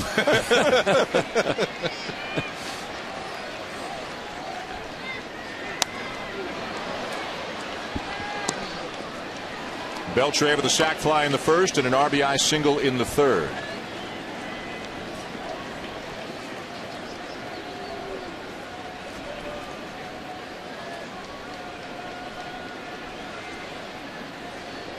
Hamilton out at second after the double, still just 1 out. And a swing and a miss at the breaking ball for out number 2. Well, how about Jared Weaver? After this double by Josh Hamilton, he roped it into right center to drive in a couple of runs, his 42nd and 43rd RBIs of the season. Jared Weaver taken out, and they're playing Hit the Road Jack on the sound system. And Jared Weaver is singing the words to the song as he's taken out of the game. Well, you know, he didn't get a lot of Ranger hitters out, but I bet you he had his way with a nice bucket down there or something, a cooler. Yeah, he might have been singing on the way out, but he was the percussion system, percussion area right when he got in there. I think the glove ended up like hitting a cymbal. Again, a great pitcher, a great competitor. A lower ERA since opening day last season than even Justin Verlander. That's how good that Jared Weaver has been over the last year and the first part of this season until tonight. Verlander, by the way, pitched in Oakland today and won. And he gave up a run. Yeah, they got to him. Weaver was looking to start 6-0 for the second season in a row. He's going to need a mighty comeback from his team to get him off the hook here tonight to have a chance at that his next time out. There's a high breaking ball lashed to right field, but caught by Trumbo to end the inning. Hamilton doubles in a pair, and it's 8-2 Rangers.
Welcome back to Arlington and a happy Mother's Day. I hope everybody's having a nice Mother's Day and celebration with family over this weekend. Happy Mother's Day to my mom, Ellie, back home in Toronto. Although she told me in advance she wouldn't be watching today. There's got to be a reason. Spending time with my sister, who she likes more than me, but that's a whole other story. We don't need to get into that on Mother's Day. Hi, Mom, Millie. I love you. Yeah. Since you guys can laugh over my greeting, it's okay. Yeah. I could see why she likes your sister better. Hey, everybody. Right, Terry? Hi, Mom. Maybe she's watching. I got to think where I'm at before I give that response. Popped a mile up in the air. And Kinsler makes the catch to retire Cayaspo. One down. Let's go down to Buster Olney. Oh, excuse me. FaceTime presented by Edward Jones. Buster Olney spoke with Ron Washington between innings. Ron Washington the last week. Josh Hamilton, 2 doubles, 9 homers, 17 RBI. Try to put into words what you've seen from him during that time. Well, a super 5 or 6 days. You know, everything that he's done, he's barreled the ball up. He's taken the ball to the opposite field. Every time they made a mistake, he made them pay for it, as he just did just now today. So, I mean, everything is just falling into place, and I hope it continues until the last game of the season. Nelson Cruz with a big home run off Jared Weaver. What could that mean for him? Well, that meant a lot for Nelson because he's been battling. And, tonight it meant a lot not only for him but for us also because we needed the runs, knowing the tough competitor that Weaver is. And it couldn't have come at a better time. Wash, thanks. Thank you. Ron Washington, the manager of the Texas Rangers.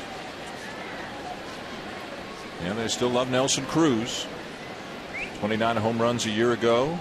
Just his third this season, but a big one. To break the tie, make it 6-2. Hamilton's double made it 8-2. That's where we are now in the top of the fifth. Nelson Cruz had been struggling. Michael Young had kind of been struggling. And you don't hear about it because Josh Hamilton put this team completely on his shoulders. And it allows those guys to go through those little down periods, and you don't hear much. Up and in, full count.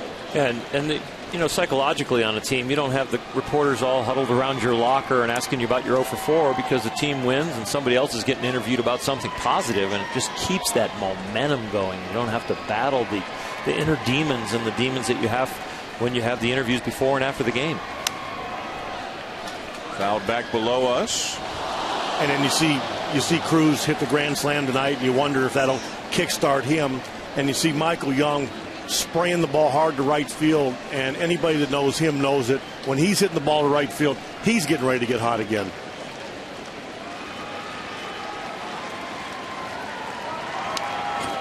It looks like they have a juggernaut here. I tell you what. Is this the best team that you guys have seen this season? Oh, for sure. It's not even close. And the one concern that, and again, you'll never know until the season's over, is they've played deep in the postseason 2 years in a row, and you wonder when that takes a toll on the pitching staff.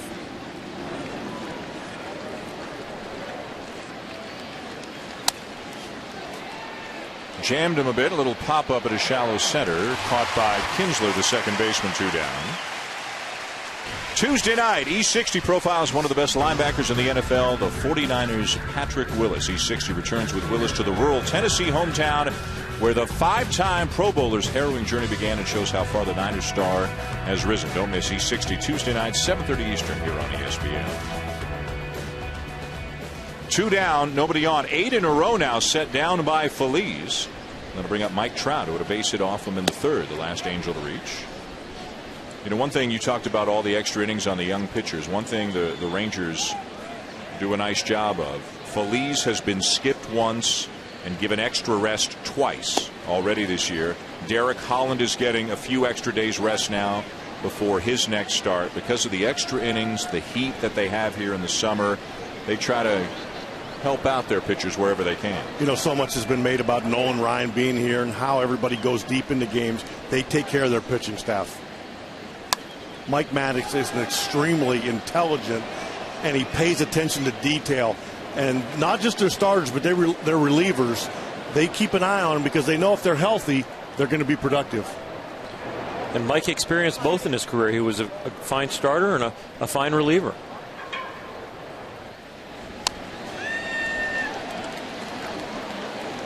Two and two now, the count on Trout. It's going to be fun to watch Mike Trout's development. He's been pushed at every level, and he doesn't have a ton of at-bats, but you can just see this kid's got a ton of potential.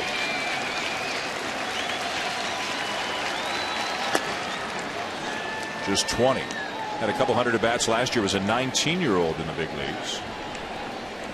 And really, Strasburg and Harper have gotten more hype, more press, but Trout is considered, along with those two, the best young prospects in the game. That pitch taken just outside of the knees for ball 4. What a compliment to a young 20-year-old that you're asked to come to the big leagues and not just pitch in, but kickstart an offense.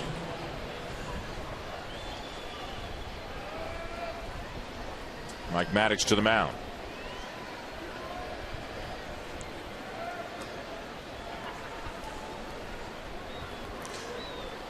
Well, he's saying that he's fine, and Mike Maddox is asking if he's okay, and he might have a little issue with his finger, his blister, and they might have been asking about that. He kind of looked down and showed it to him, said, yeah, I'm fine.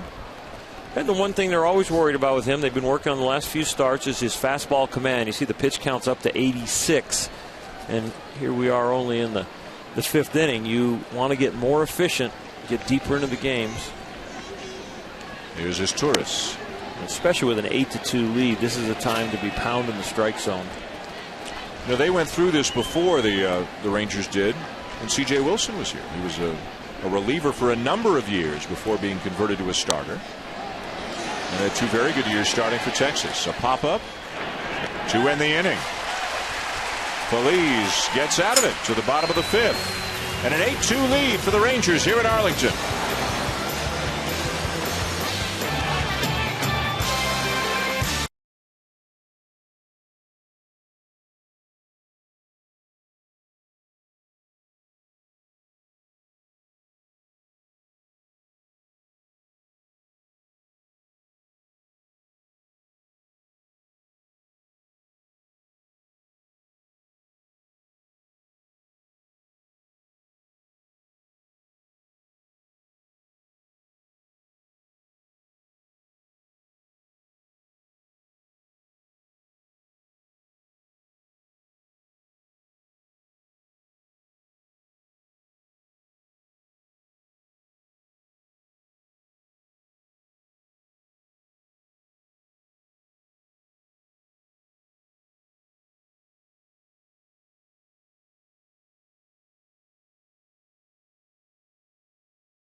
MLB.TV, baseball everywhere. Watch almost 100 live out-of-market games each week on your favorite devices. Visit MLB.TV for details.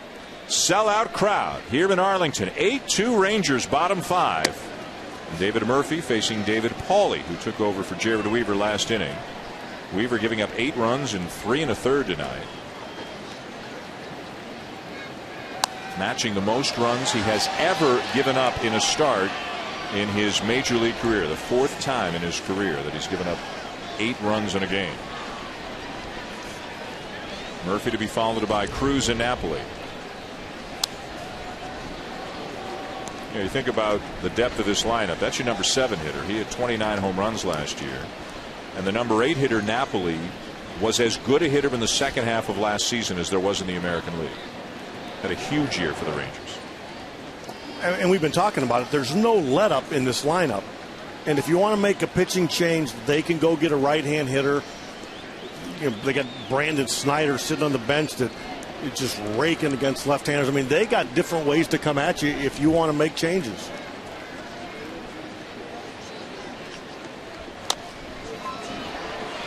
Over the mound. And a nice play by his Torres, the shortstop, to get him 1 down. Let's go down to the field with Buster Olney. Guys, the National League version of Josh Hamilton, of course, is Matt Kemp, and he left the game today after aggravating his left hamstring. I just talked to a Dodger source who told me that they'll know more about this injury in a few days. It might be that he'll miss a few days. It might be that eventually he's going to have to land on the disabled list. They do have a bit of a cushion right now. They're playing great baseball. Won again today. Beat Colorado 11-5. Guys like Chris Capuano and Ted Lilly. Obviously Clayton Kershaw pitching great. The Dodgers with the best record in baseball at 23-11. But Kemp has been such an incredibly large part of their offense. And 1 week from tonight, by the way, we will be at Dodger Stadium for Sunday Night Baseball as the Dodgers host the St. Louis Cardinals. If Kemp is out for any extended period of time, that puts a lot more pressure on a guy like Andre Ethier. And, we're talking about the Rangers last inning, how their fortunes have turned in a hurry. How about the Dodgers? We're talking about them not having any money and being in debt.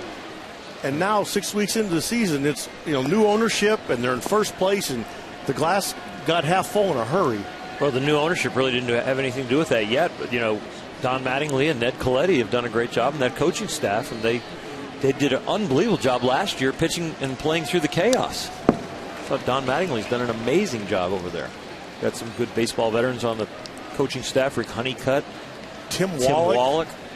One of the all-time best teammates in the game of baseball. My top 5 too. Got a lot of things, good examples of a teammate being a good teammate we really don't want to say over the air. Kind of fun stuff. That he's a very good practical joker. Cruz, who had a grand slam his last time up, drives the ball into right center, thinking 2. And in there easily.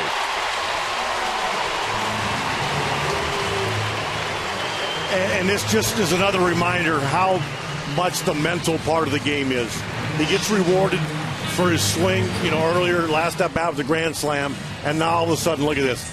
He is locked in all of a sudden. That's a gorgeous swing, stays through the ball, and drives it to right center. Well, and it gives him patience, too. The grand slam was a hanging changeup, a 2-0 hanging changeup at 78 miles an hour. There's a breaking ball that he's now driving the opposite way, and you're so right, Tito. You talk about the mental part, that it just calms him down, a heartbeat slower, that he now stays on the breaking ball away.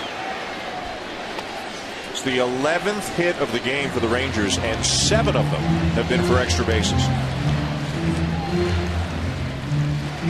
Here's Napoli, a single and a ground out. And if you're David Paul, you're thinking, where are the 7, 8, 9 hitters? I mean, this is just, there's no end in sight. Yep. And in stark contrast to what Mike Scioscia was talking about before the game, he was asked, would you move Albert around, just take some pressure off, give him a bit of a breather, and basically Scioscia said, who would I put in the 3 spot? What options do I have? It's not like they only have one guy struggling. They've got multiple guys struggling. Whereas the Rangers always seem to have multiple guys who are hot. And they're basically looking for Albert Pujols to do the same thing that Josh Hamilton is doing here in Texas. And that's carry the team and let everybody else feed off of him. And it certainly hasn't worked that way for the first 6 weeks.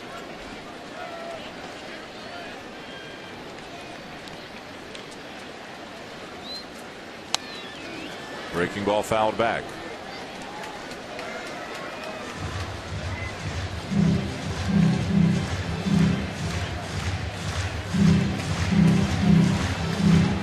Cruz, the big hitter tonight with a grand slam. Josh Hamilton has struck out twice, but also had a 2-run double.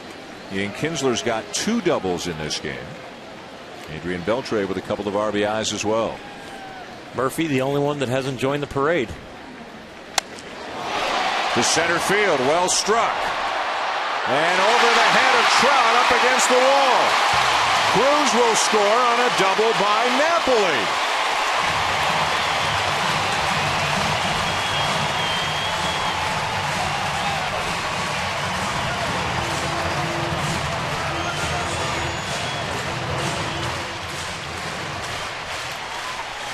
When I was in Boston and Mike Napoli would come up to the plate and you'd see him take a swing with all those buttons undone, the more buttons that were undone, the more nervous I got. This is a swing of an 8-hitter who's 2 for 3 tonight, 7 home runs and 18 RBIs on the season. Talk about depth, power, and buttons. Is that the 2 buttons? He's really scared when it's 2? Yeah, it depends on how hard he swings. That third one comes undone when he really lets it loose. That's your number 8 hitter. Here's Mitch Moreland, who's 1 for 2. You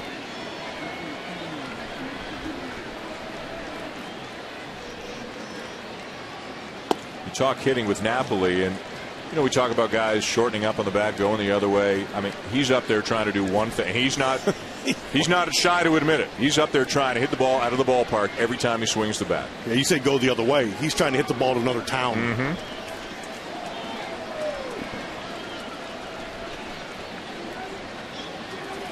Fouled back. When he hits the ball to center field, it's like going oppo.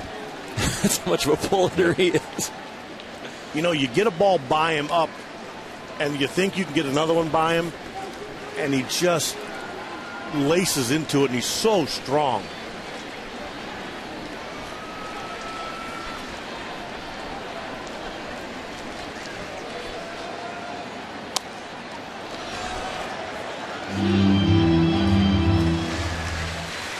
One and two, the count on Moreland. The Rangers scoring 10 runs on Friday night in a 10-3 win. The Angels won 4-2 yesterday, and now the Rangers with another rout, leading 9-2 here in the bottom of the fifth. And you know Mike Scioscia is hoping that David Pauley can give him some length here out of the bullpen. They got a long flight back tonight. They play tomorrow.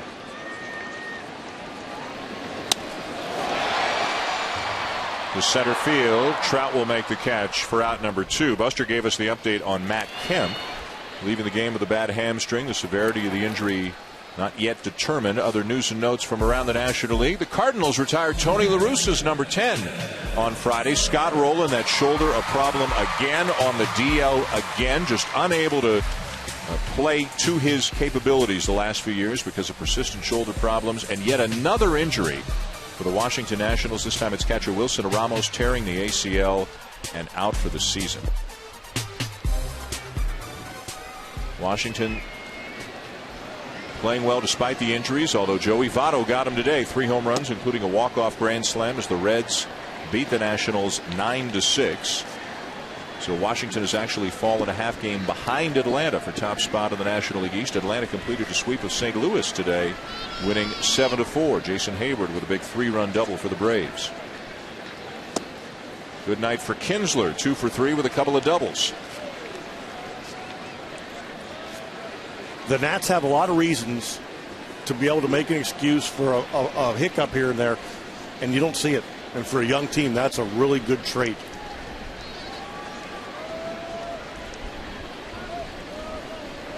Worth went out, broke the wrist, so he's out for 3 months. Drew Storen, the closer, is still out. Zimmerman was out, he's back. Lidge out, yeah. And that's the one thing these Rangers have missed. They don't have anybody on the DL, and every team is going to deal with it throughout the year. Yeah, they're using the same 25 guys they've used right from opening day. The only team in baseball that still has the same 25-man roster from opening day. And they've avoided the main one they came close with was Adrian Beltre, and then they had a little Josh Hamilton tweak of the back, but nobody that's had to go on the DL. They've had to have guys that have had to take a few days off here and there. But again, the versatility of Michael Young allows them to have Adrian Beltre play through it because he can DH, because Michael Young can go to third base. Right. And they've got some extra outfielders that are quality players when they had to set Josh down for a few days. And I'm sure there has been an elbow or a tender shoulder out there in the bullpen or in the rotation, and they give those guys a rest because they've got a lot of quality arms around them. They'll have to push guys to the brink.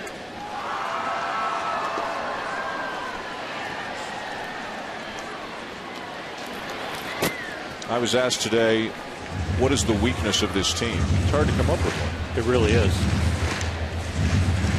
And again, the only concern, and it may not be a concern, is that they've pitched and played deep into the postseason 2 years in a row. And you wonder if and when that starts to wear on a pitching staff. It doesn't look like it. The one place might be left-handed reliever, but Robbie Ross has done an outstanding job. But their righties get lefties out. They really don't have that matchup lefty need.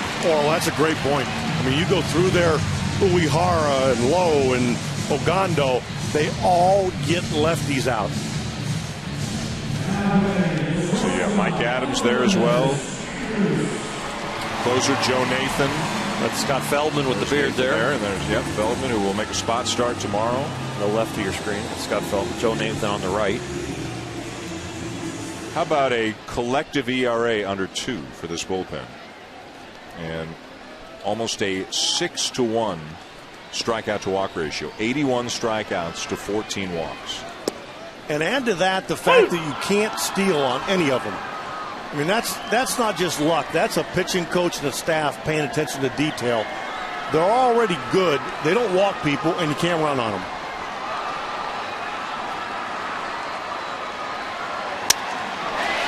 A broken bat single into left center for Andrews. Napoli in to score. Kinsler to third. 10-2.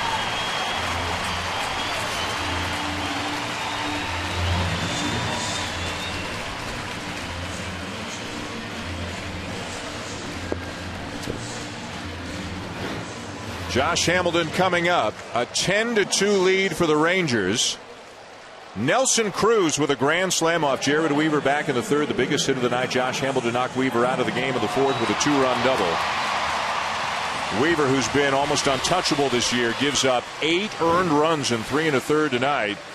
Here's Hamilton, 2 strikeouts and a 2-run double. Now a major league leading 43 RBIs and a batting average right at 400.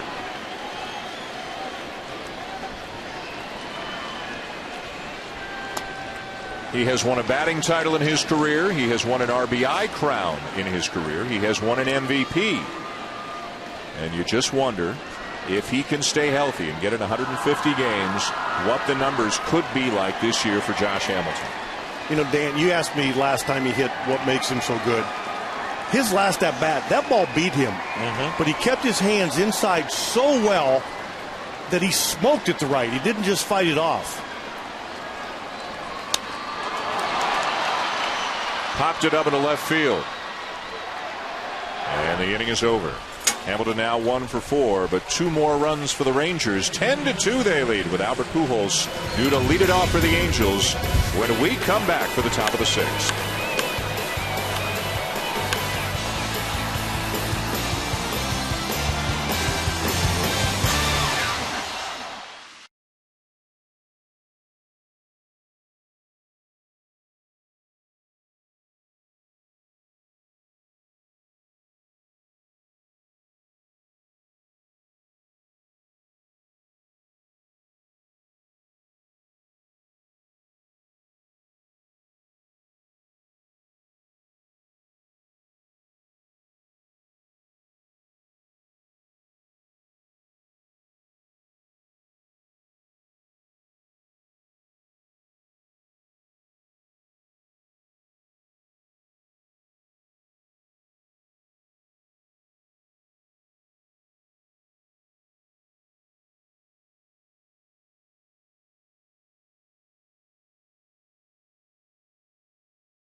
Carl Berry, thank you. Happy Mother's Day again to all the moms out there.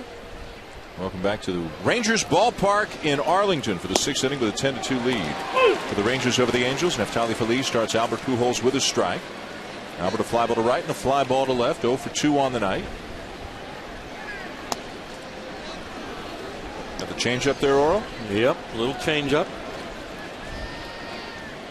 Pitchy is throwing more as a starter than he did as a reliever.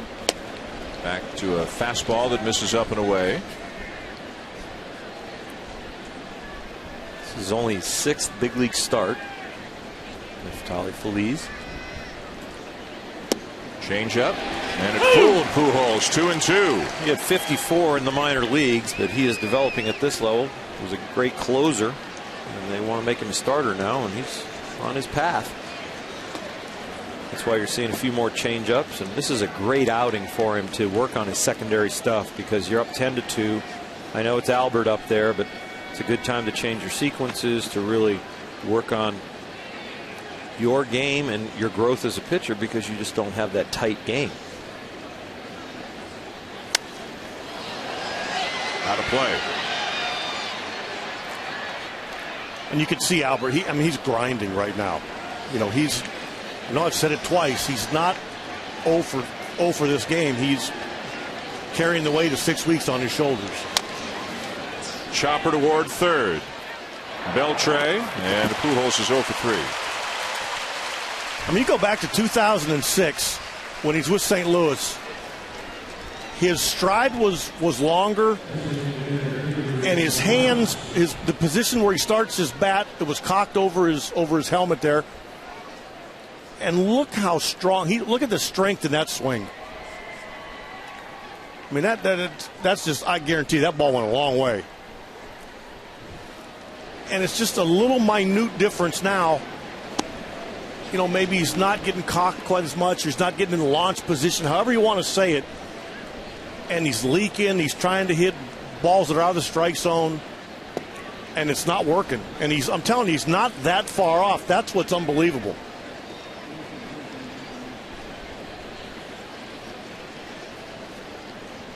But do hitters start thinking, even if I turn it around now, I'm not going to get the numbers I normally get? That's the danger, and that's what happens. You know, when we talk about guys trying to go 3 for 1, I spent a career trying to do that. You try to get 3 hits in 1 at bat, and that's why he's not walking right now. He's trying to hit everything in sight. A walk doesn't scratch that itch. It does not scratch that itch. Saw the average season with the Cardinals, well over 340 homers, 120 RBIs, won 3 MVPs.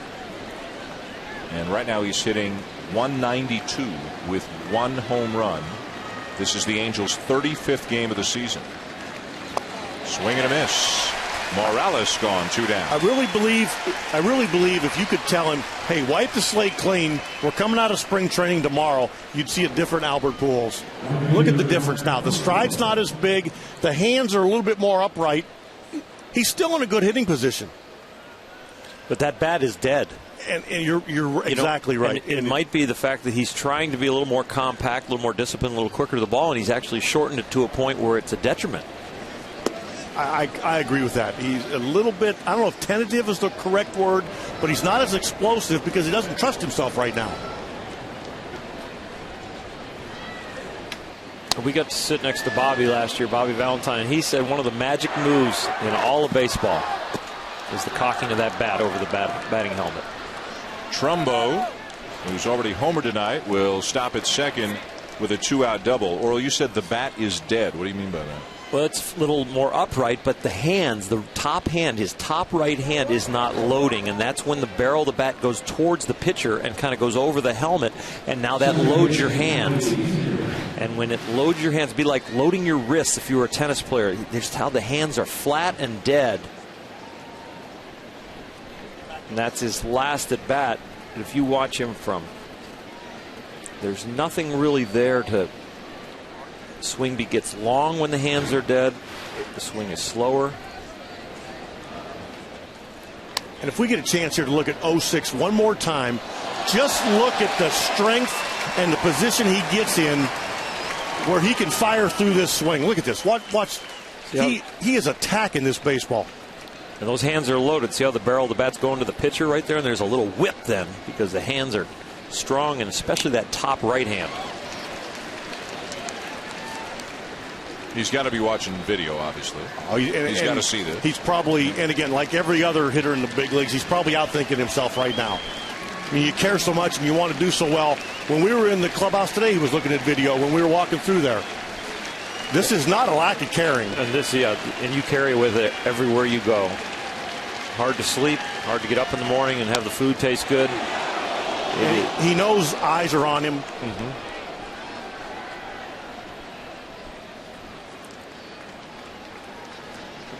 I mean, this is a first for him.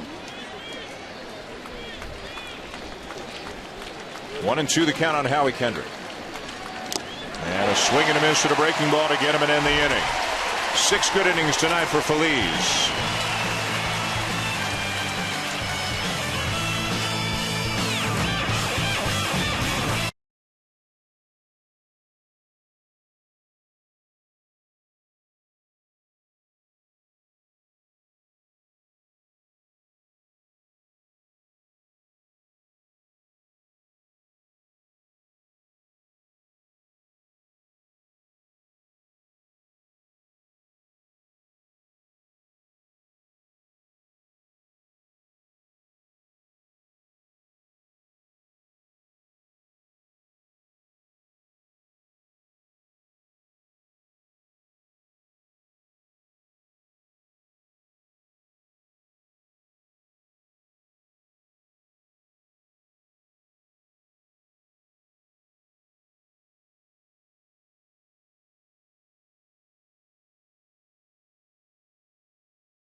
ESPN Sunday Night Baseball, presented by Taco Bell, is brought to you by the all-new Mazda CX-5 with 35 highway miles per gallon. A look at Sonny Bryan's Smokehouse, a barbecue legend here in Texas. You've been on your best behavior, Cheeto, if you haven't sampled some of that. Wait for one of those boomsticks. Yeah. Adrian Beltre leads it off.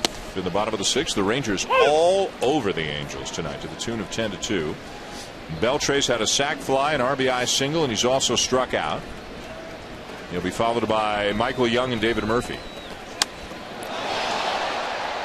This is one of those nights where, as Beltre goes to a knee, that you'd want to get him out of a game and get him off his feet for a couple innings, and he'll even fight you on that. He does not want to come out of games. It's the left hamstring that's tender. It's the right knee that he goes down to when he really opens up a swing. He smokes one just foul. And the last 2 pitches, he has completely come unglued trying to hit the ball in the second deck. And now if he goes according to his plan, he has a chance to hit this ball just as hard to right field. He's swinging like he knows it might be his last at bat tonight. Trying to get his hacks in.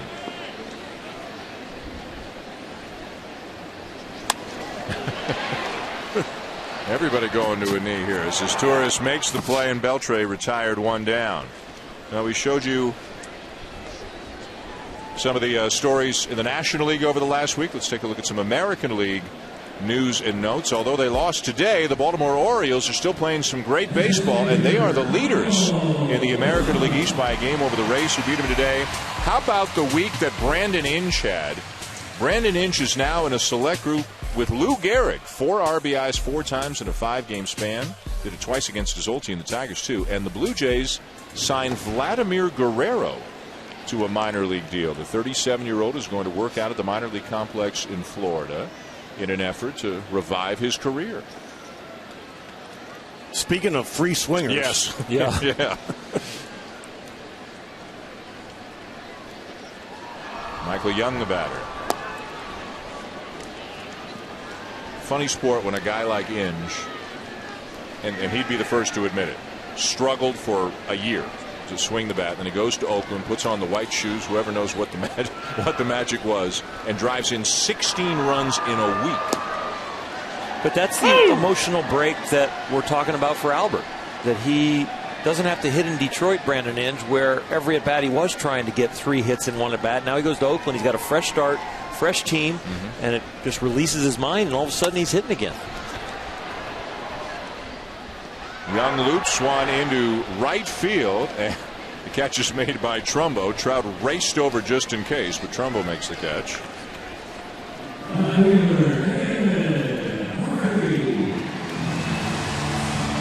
There's a nice Mother's Day memento. The baby and the boomstick. That kid's showing me something. Yeah. If she or he reaches around and grabs that thing. $26 of a hot dog with what? Chili, cheese, onions, jalapeno, peppers, and it was good. And I can tell you from experience, it'll stay with you. When did you get hungry after eating it last time? Not till the next Thursday? day. David Murphy, the batter.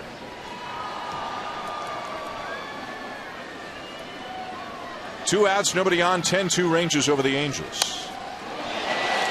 And a ball driven to left center field. Just shy of the track for Trout to end the inning. 6 in the books in Arlington. And the Rangers with a big lead on their division rivals.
Major League Baseball wishes mothers everywhere a very happy Mother's Day. Visit MLBcommunity.org to learn more about Major League Baseball's Going to Bat Against Breast Cancer program, a great initiative undertaken by Major League Baseball some years ago. And again, a happy Mother's Day to all the moms out there, to my mom Ellie back in Toronto, Oral wishing his mom Millie back in Florida a happy Mother's Day as well. And I know you said you were thinking of your mom. You picked up the phone, called your dad today. You know what? Yeah, it made me think of my dad. I had the best mom in the world, and breast cancer just took her way too soon. I'm hoping everybody had a great weekend filled with good health and family. But it also reminded me how good a dad I had. Have. My dad's sitting next to Mom, too. I had a dad. And we'll get a chance to say Happy Father's Day to all the dads a few weeks from now on a Sunday as well. Major League Baseball with the same kind of initiative to help battle prostate cancer on Father's Day. There's Mark Lowe out of the Ranger pen. The one good thing about TV is that my mom and dad can sit together and watch me do my work. Now, when I pitched, they were too nervous. They couldn't even be together. My dad would walk the outfield. My mom would sit in the seat. Couldn't be together. Vernon Wells, Alberto Callaspo, and Bobby Wilson up for the Angels here in the 7th. Neftali Feliz, 6 strong innings, 107 pitches, giving way to the bullpen here in the 7th and sticking it out. Looking for his 3rd win of the season. Wells with a drive to left center field. Wells struck and gone. Number 5 on the season for the Arlington, Texas native, makes it 10-3. And it's not a good night for the Angels, but that's a great sign for the Angels. Especially as bad as he looked in the at-bats before. But like you said, one at-bat, one swing can sometimes turn a guy around. I mean, he hit that ball about as hard as he can hit it. And the at-bat before, remember we talked about he lost his waist or his hips. They kind of snuck out on him or leaked. That time they stayed in there long enough for him to generate that bat speed.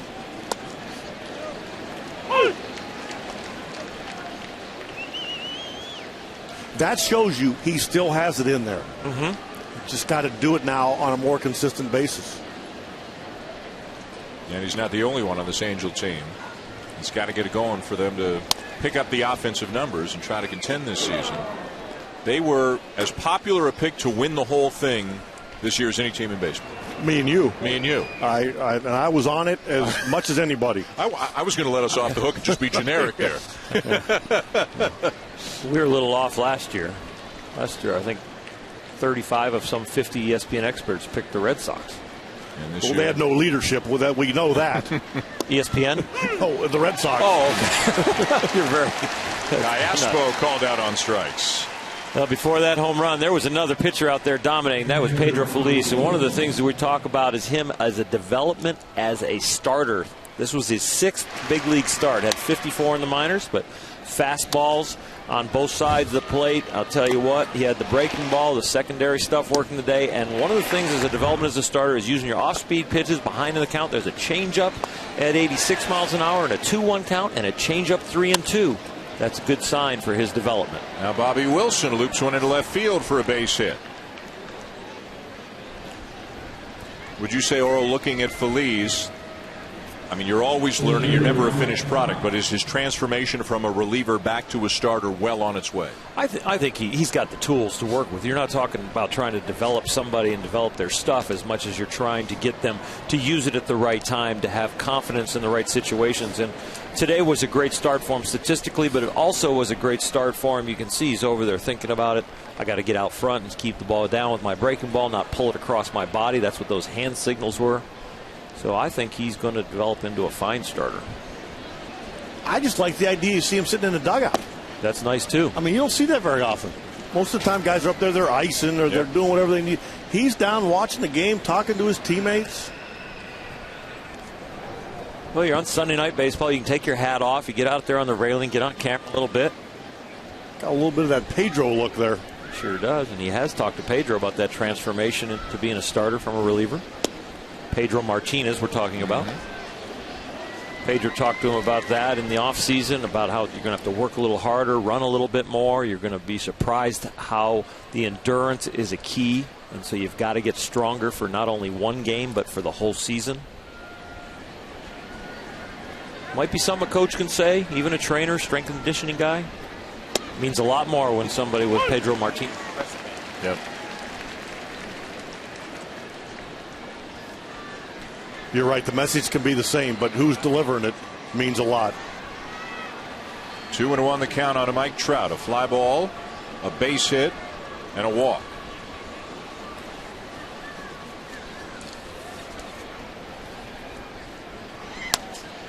And another base hit. Up to second goes Wilson. Let's go down to Buster. Hey guys, on Vladimir Guerrero, he's signing with the Blue Jays. What Toronto officials have told me is, look, they're just putting him basically in the minor leagues, see what they can see, give him a chance to play, and if at some point a need develops, they'll bring him on board. And if they don't need him and some other team develops a need, they basically told him, look, we'll give you a chance to go play elsewhere. He's a guy who's had crazy numbers in that ballpark. As you know, Tito, you've been there a lot with the Red Sox. That's a pretty good place to hit the baseball. And when he was in his heyday, you couldn't throw a pitch that he didn't think he could hit. Yeah. I mean, you'd almost actually bounce a ball up there, and if he could reach it, he would take a healthy swing at it. Sometimes the best place might be right down the middle for him because he's looking up, down, in, and out, right? Can't tell you how many times with young pitchers, they'd come in the dugout and they'd have that look where they were like, I thought I got it in there. And unless you almost hit him, it wasn't in there. I remember doing a game, and I think it was with you, Oral, and I remember this moment. Doug Brocail, veteran pitcher, been around, threw him a pitch right in, almost hit him in the belt. And Guerrero swung and hit it right to the wall in left field. And you could see Brocail, you might have been the pitching coach at the time. I can't remember. I probably was. Yeah, and you could see Brocail in the dugout talking to somebody saying there, and you could see, I may put that pitch exactly where I wanted to put it, and he barely kept him in the yard. Well, scout shorthand for Josh Hamilton and how to pitch him will sometimes be pitch him like Vlad Guerrero. Just don't throw him a strike. That's how aggressive Josh is. Hamilton tonight 1 for 4. The 1 a 2-run double, giving him a major league leading 43 RBIs. Swings at a higher percentage of pitches than any hitter in the American League. He's only walked 13 times this year, and 5 of those have been intentional walks. It's one of the reasons why Buster has written and said often he thinks Hamilton's got a legit chance of the Triple Crown. People are talking about it. Aaron Boone was talking about this on Baseball Tonight a couple of nights ago because he'll get those RBIs. He'll expand the strike zone. He won't take walks like a Barry Bonds did so often back in his heyday. Now, the one thing that can happen with a guy like that is when they take their offers, they tend to multiply because, again, they're swinging at more pitches. They're not taking walks. Foul to back, still 1 and 2 on his tourists. And that's what every team is trying to do right now that comes in. They're trying to expand the zone. They're trying to be the team that cools him off because there's going to be a point here where you do cool off. It's just the way the game is. And that expanding, people will be talking that he's expanding too much.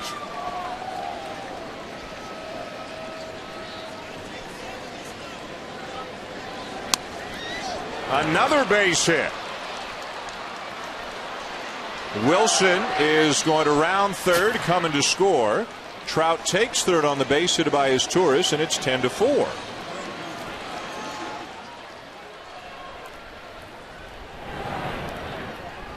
So the Angels with 2 off Mark Lowe here in the 7th. The bullpen is up again for Texas. And here's Albert Pujols, 0 for 3, 2 fly balls and a ground out. Right-hander Koji Uehara is up now for the Rangers. Well, the mental monkey just got bigger. You got a comeback rally starting here. Albert knows he's slumping and not carrying the team yet. The other guys have set the table for this, and he's supposed to help it out or finish it off. See a whole lot of blue there, meaning even on pitches within the strike zone, he's hitting 250 or under in almost every part of the strike zone. We get a lot of research every week, and we saw his numbers this year on fastballs, breaking balls, ahead of the count, behind, high, low, in, out. He is down by a significant margin in every category. Base hit into left field. That may help a bit. Trout in to score. Is Torres rather to second. It's 10-5 on the RBI single by Pujols.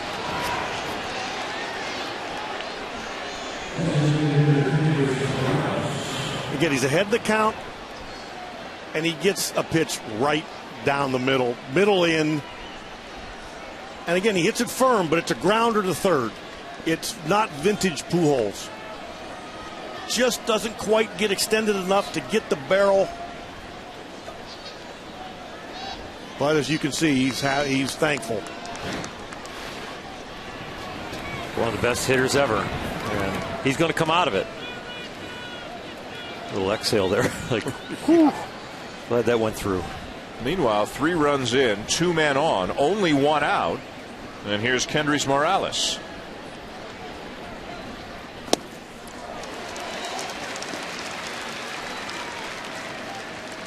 The Ranger bullpen, as we mentioned, the best ERA of any bullpen in baseball. 191 on the season coming into the game tonight. But the Angels are hitting Mark Lowe hard.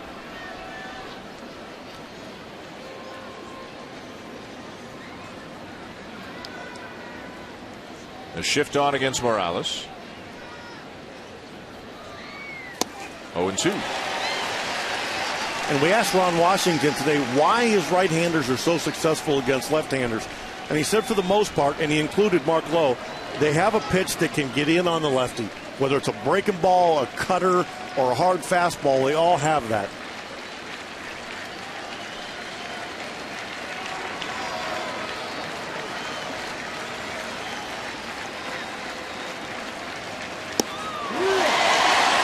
Strikes out Morales for out number 2.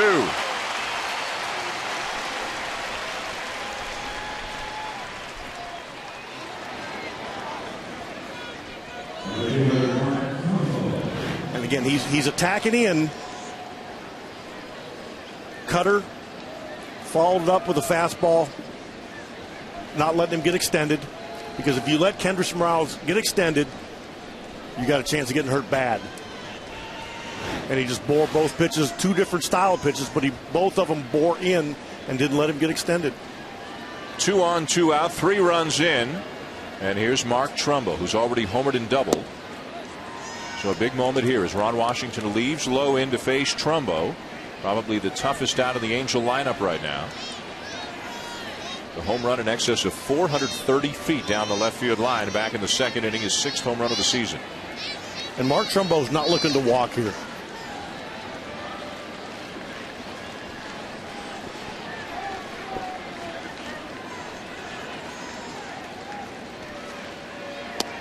Takes a breaking ball for a strike.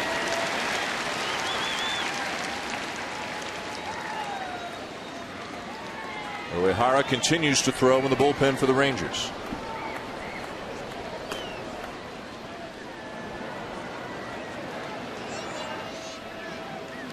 Mark Lowe's been elevating a lot of those two-seamers, and if he does that here, you're going to see a little violence in this swing.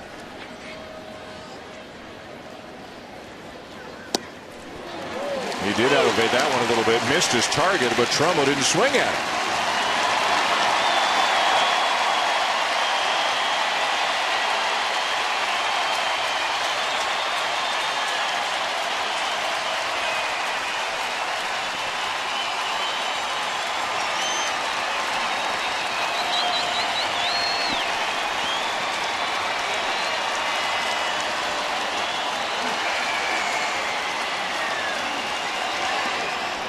Now the breaking ball bounces away from Napoli, and the runners will advance on the wild pitch. The Angels just went from rooting for a home run to rooting for a single. That wild pitch puts 2 in scoring position. Completely different approach now with 2 out and 2 men on here at the plate. Just a survival swing and make the ball touch the outfield grass. Will score 2 instead of a big fly for 3.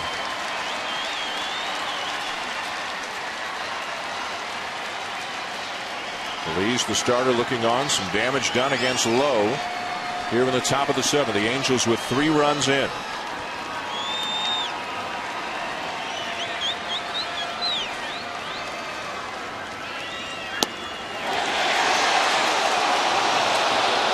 About 45,000 people thought it was a strike, including that guy, but Dan Bellino, the home plate umpire, felt it was outside, and K-Zone will back him up just by an inch or 2. Well, I think when Dan Bellino pointed away, I think everybody thought he was calling it a strike.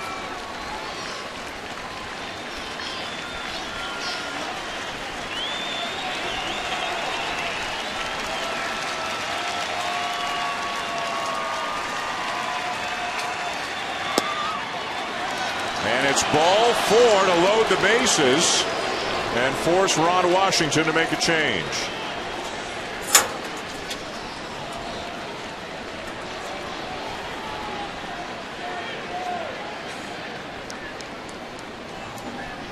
So the Angels down by 5, but the bases loaded here in the 7th. Uehara will be the next pitcher up for Texas.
Welcome back to Arlington. Happy Mother's Day. A lot of pink in the house tonight on the bases, the wristbands, the bats. Major League Baseball's initiative to promote raise funds for research towards eliminating fighting breast cancer. A 3-run inning for the Angels. They're now down 10-5 here in the 7th, and they've got the bases loaded with 2 outs. Out of the bullpen for Texas comes right-hander Koji Uehara, picked up last year from Baltimore, did not pitch well for the Rangers last year after pitching brilliantly earlier in the season for the Orioles. But, Terry, now he's back to pitching the way that you saw him in the same division when Boston would play Baltimore. You know, and he's not a very imposing figure, and he doesn't throw very hard, but he can command, and he can get left-handers and right-handers out. Big moment here. Howie Kendrick, the batter. One thing that Uehara will do is throw strikes. He rarely, if ever, walks a guy. And he can miss a bat with an 87, 88 mile-an-hour fastball with the best of them.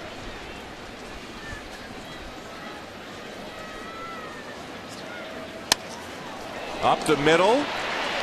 The shovel from the glove in time to get the out at second.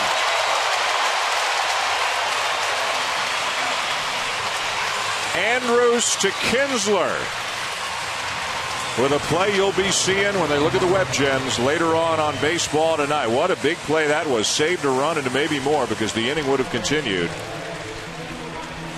It was the only chance that Andrus had. Got it there just in time to force Trumbo and end the inning. Feliz loves it. Rangers still up by 5.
Arlington, Sunday Night Baseball on ESPN. Time to take a look at our game track, brought to you by Ram. A 10-5 lead for the Rangers. The big hit, that grand slam, as you just saw from Nelson Cruz. Josh Hamilton has added to his RBI totals with a 2-run double.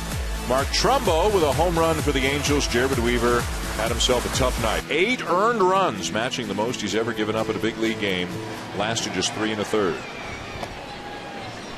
The aforementioned Nelson Cruz leads off the bottom of the 7th against David Pauly. 10-5 Texas, rubber match of the 3-game series. Cruz is also grounded out and doubled. Takes the slow curve inside for ball 2. You know, Ron Washington was talking earlier about how Nelson Cruz hasn't got untracked yet and how he's going to do better. But if you put his numbers on the Angels, he'd be leading them in almost every category. Yeah.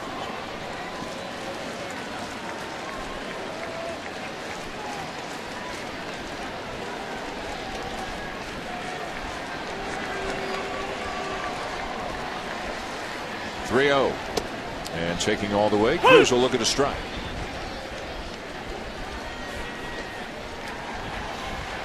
David Pauly has already worked 2 2/3 out of the Angel pen.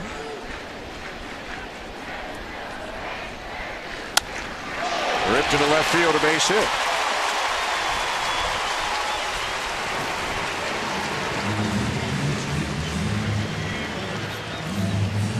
Third hit of the night for Cruz. And Mike Scioscia has already pointed to the bullpen. David Carpenter will be on his way in to be the 3rd pitcher of the night for the Angels, with the Rangers leading 10-5 here, bottom 7.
Welcome back to Arlington, Texas, the home of the Rangers. Right beside Cowboy Stadium, Dan Shulman, Terry Francona, Oral Hershiser, Buster Olney. The Rangers lead the Angels 10-5.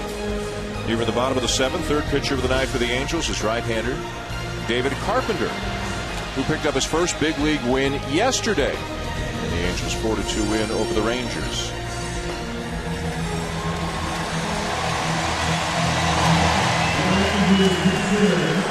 And he will come on with Nelson Cruz at first base. Nobody out of the bottom of the 7th.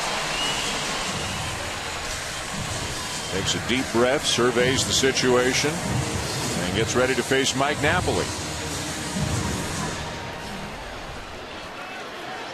A good night for Napoli.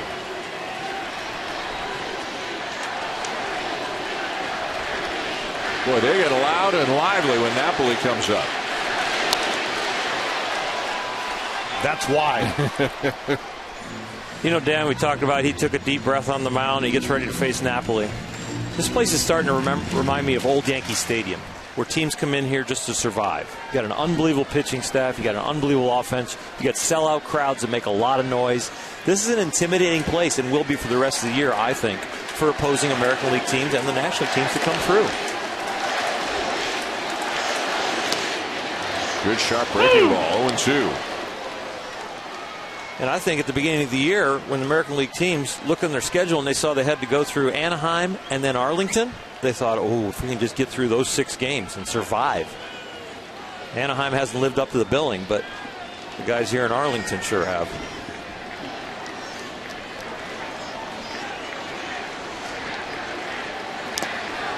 I mean, you're talking about them not just beating you, but beating you up. Just surviving, yeah. Have your bullpen survive, have your starters survive. You know, now you've got your offense coming in, and you're worried about keeping guys hot because they're going to face all these great arms and this unbelievable bullpen, and they can put you in a tailspin.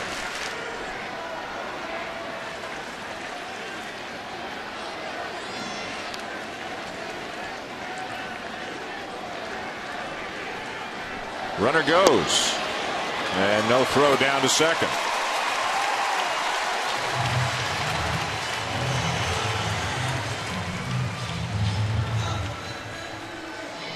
To wait and see if they credit Cruz with a stolen base, or yeah, they do. No defensive indifference. They'll give Cruz a steal on that.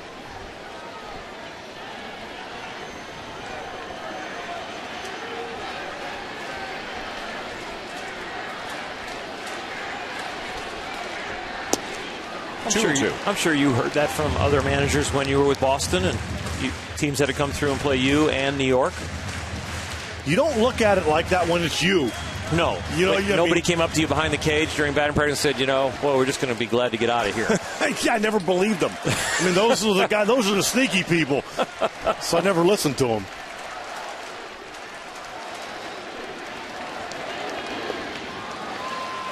One of those that no lead is ever safe in that ballpark, and the depth. I mean, your lineup in Boston at its peak resembled this lineup in the depth that it had. Yeah, except these guys add speed to. Yeah. Back in 2004, when we went through periods, we looked old and slow. We weren't. These guys have different ways they run. They go first to third. I mean, they got a lot of ways to make it tough on you.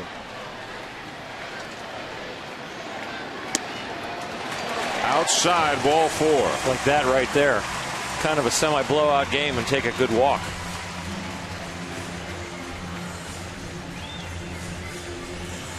So 2 men on with a nobody out. The Rangers leading 10-5 at the bottom of the 7th.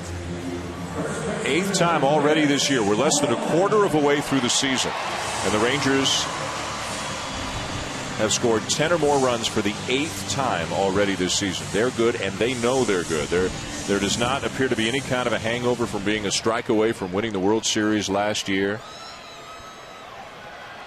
Only the Red Sox have scored 10 or more runs more often than the Rangers. They've done it 9 times. There's Mitch Moreland 1 for 3.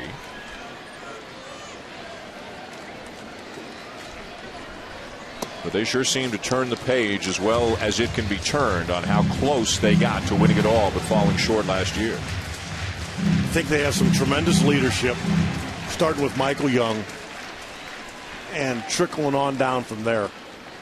It's well documented. Michael Young grabbed the team right after they lost, before they went about their business for the winter. And I think that sent a great message.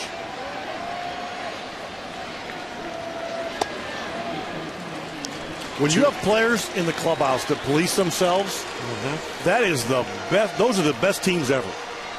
Manager, coaches have responsibilities, but when you have players that care enough to police themselves, that's when you got to have a chance to have something special. You have people that set the program, and then you have to have people that echo the program. And that's what your clubhouse leaders do. Let's get more from Buster Olney. And an interesting voice, guys, in spring training as the Rangers began, came from a newcomer. Ron Washington asked Joe Nathan, who, of course, had signed with the Rangers after playing so many years in Minnesota, and he asked him to speak to the team. And Nathan said to them, look, you guys, in my mind, were the best team in baseball. You just lost a couple ball games. And Ron Washington will say, and has told us several times, There were 2 champions in baseball last year. There were 2 champions on the field in Game 7 of the World Series. We just didn't get it done. We just didn't make that one play. That's the attitude they take into this season. And he says it really emphatically, and I think that's coming from the pain that it hurt from losing, for feeling like you were a champion and didn't get the crown. Sharply hit it into right center, a base hit for Moreland. Here comes Cruz. He'll come in to score. Napoli to third, 11-5.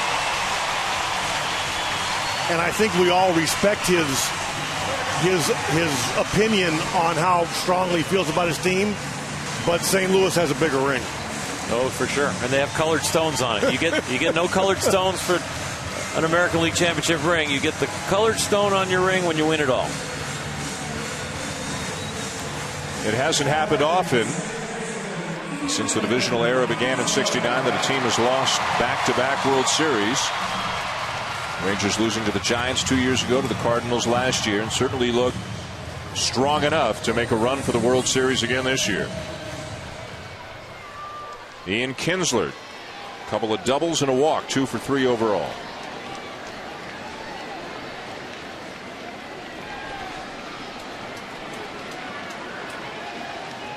And the Angels are playing this at a depth where, if it's, the middle infielders can make up their mind. If the runner at third goes, they can go to the plate, or they can try to turn 2. And this defense is forced by the speed of Ian Kinsler at the plate. Exactly. And it makes you, as an opposing team, make difficult decisions.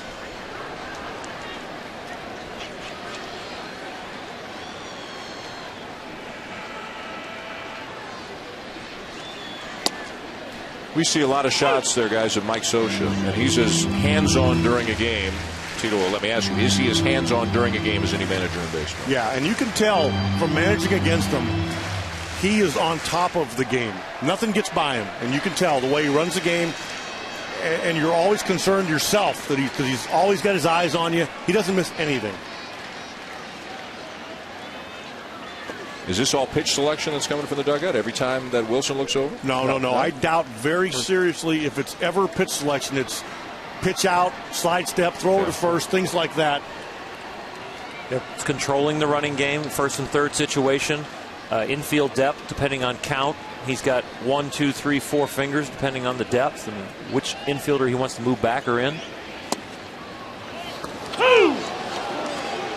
We get to a 3-2 count. We'll see the middle infielders probably change, because then the double play is impossible, and so they might actually come in a little bit. You might decide not to go that way.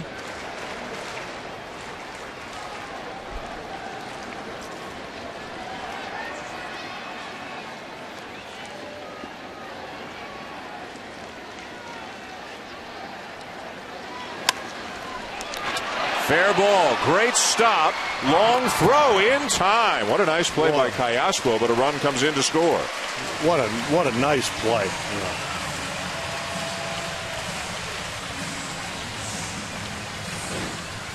It's one thing to have this range, one thing to have these hands, but watch this hop that he has to pick out of the air right there, almost behind him.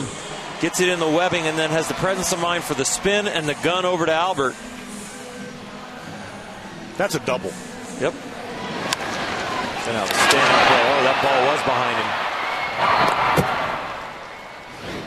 A lot of times you see that ball catapulted over the first baseman's head because they go in, they spin, they lose, a little disoriented, then they don't get their hands and their shoulders and their feet in the right order, and the ball goes up in the stands.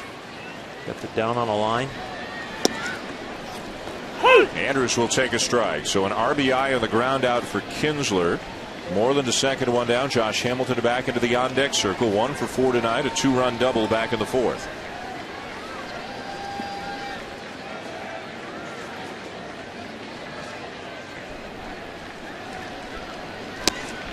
Right over the outside edge, 0-2. Andrus has 3 hits tonight, 2 singles and a double. The Rangers have 15 hits and lead the game 12-5. They just keep coming at you.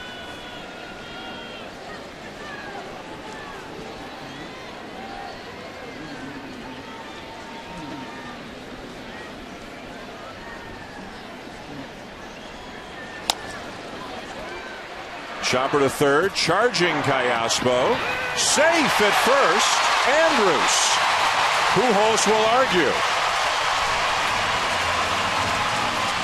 Scioscia will argue. Albert's mad, and Mike's definitely got to come out and protect his star player who disagrees. This might be the time to wake up your team. Mike might want the side to get kicked out of this one.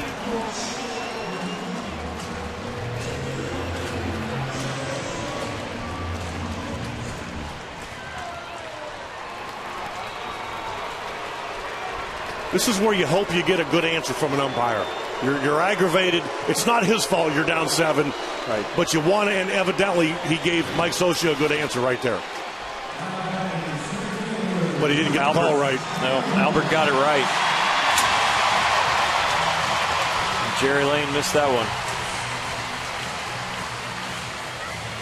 And Albert's upset, A, that he got it wrong, and that Albert could have got the glove out there a little further and not been so nonchalant with his stretch. But Albert has a really good feel for where the base runner is and when to do that or not, and he had a good feel on that one. It has scored a base hit for Andrus. His 4th hit of the night, and here's Hamilton with runners on the corners and only 1 out.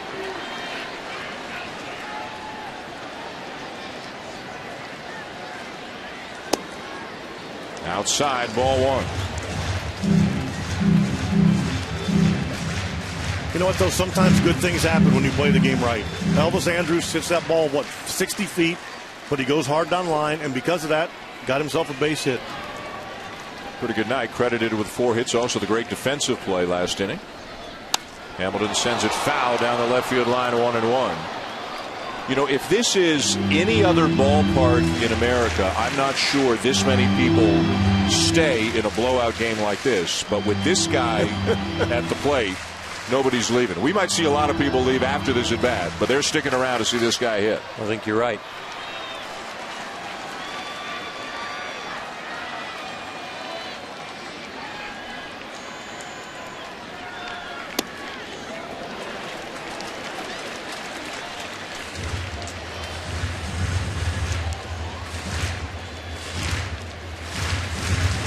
Hamilton with 9 home runs in his last 6 games entering tonight, including 4 of them on Tuesday in Baltimore.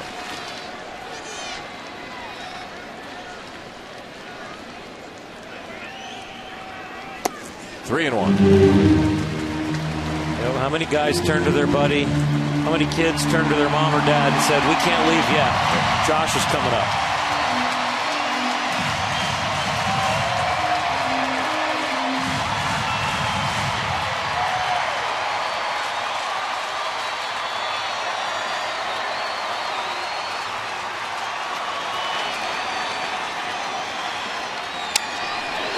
Into left field, a base hit. Moreland in to score. Andrus to second, an RBI single for Hamilton. 13-5. Hamilton now with 44 RBIs. He did not disappoint him. For a guy that is that strong and can hit the ball that far, he has the rare ability to just reach out and flick a ball to left field. But the reason he can hit that ball that's that far away from him and still get a piece of it and hit it in the outfield is because of the at-bat when he hit the double that he got his hands so far in on a ball that almost would have hit him in the belly, but he was able to get his hands inside and hit the inside pitch. Mike Butcher, the pitching coach, on his way to the mound. Hamilton, this is his 32nd game of the season. He's got 44 RBIs. The Rangers on top of the American League West, 4.5 ahead of the Athletics. The Oakland is playing well. They are 18-17 on the season. The Mariners and Angels are both 7 games back. The Angels will fly home after the game tonight. They'll open up a series with Oakland, a 2-game series beginning tomorrow night. Texas will stay home and open up a quick 2-gamer with Kansas City tomorrow night before Oakland comes to Arlington. And we've got more activity in the Angels' pen as veteran right-hander Jason Isringhausen is up. Oakland manages every year to find more good pitchers.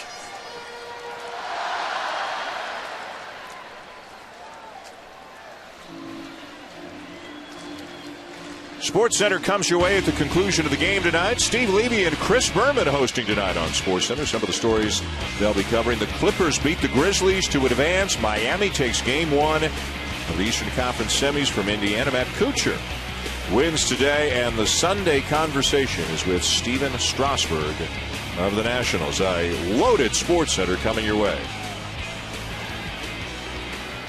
13-5 Rangers, and a swing and a bouncer back to the mound to second, one on to first, double play to end the inning.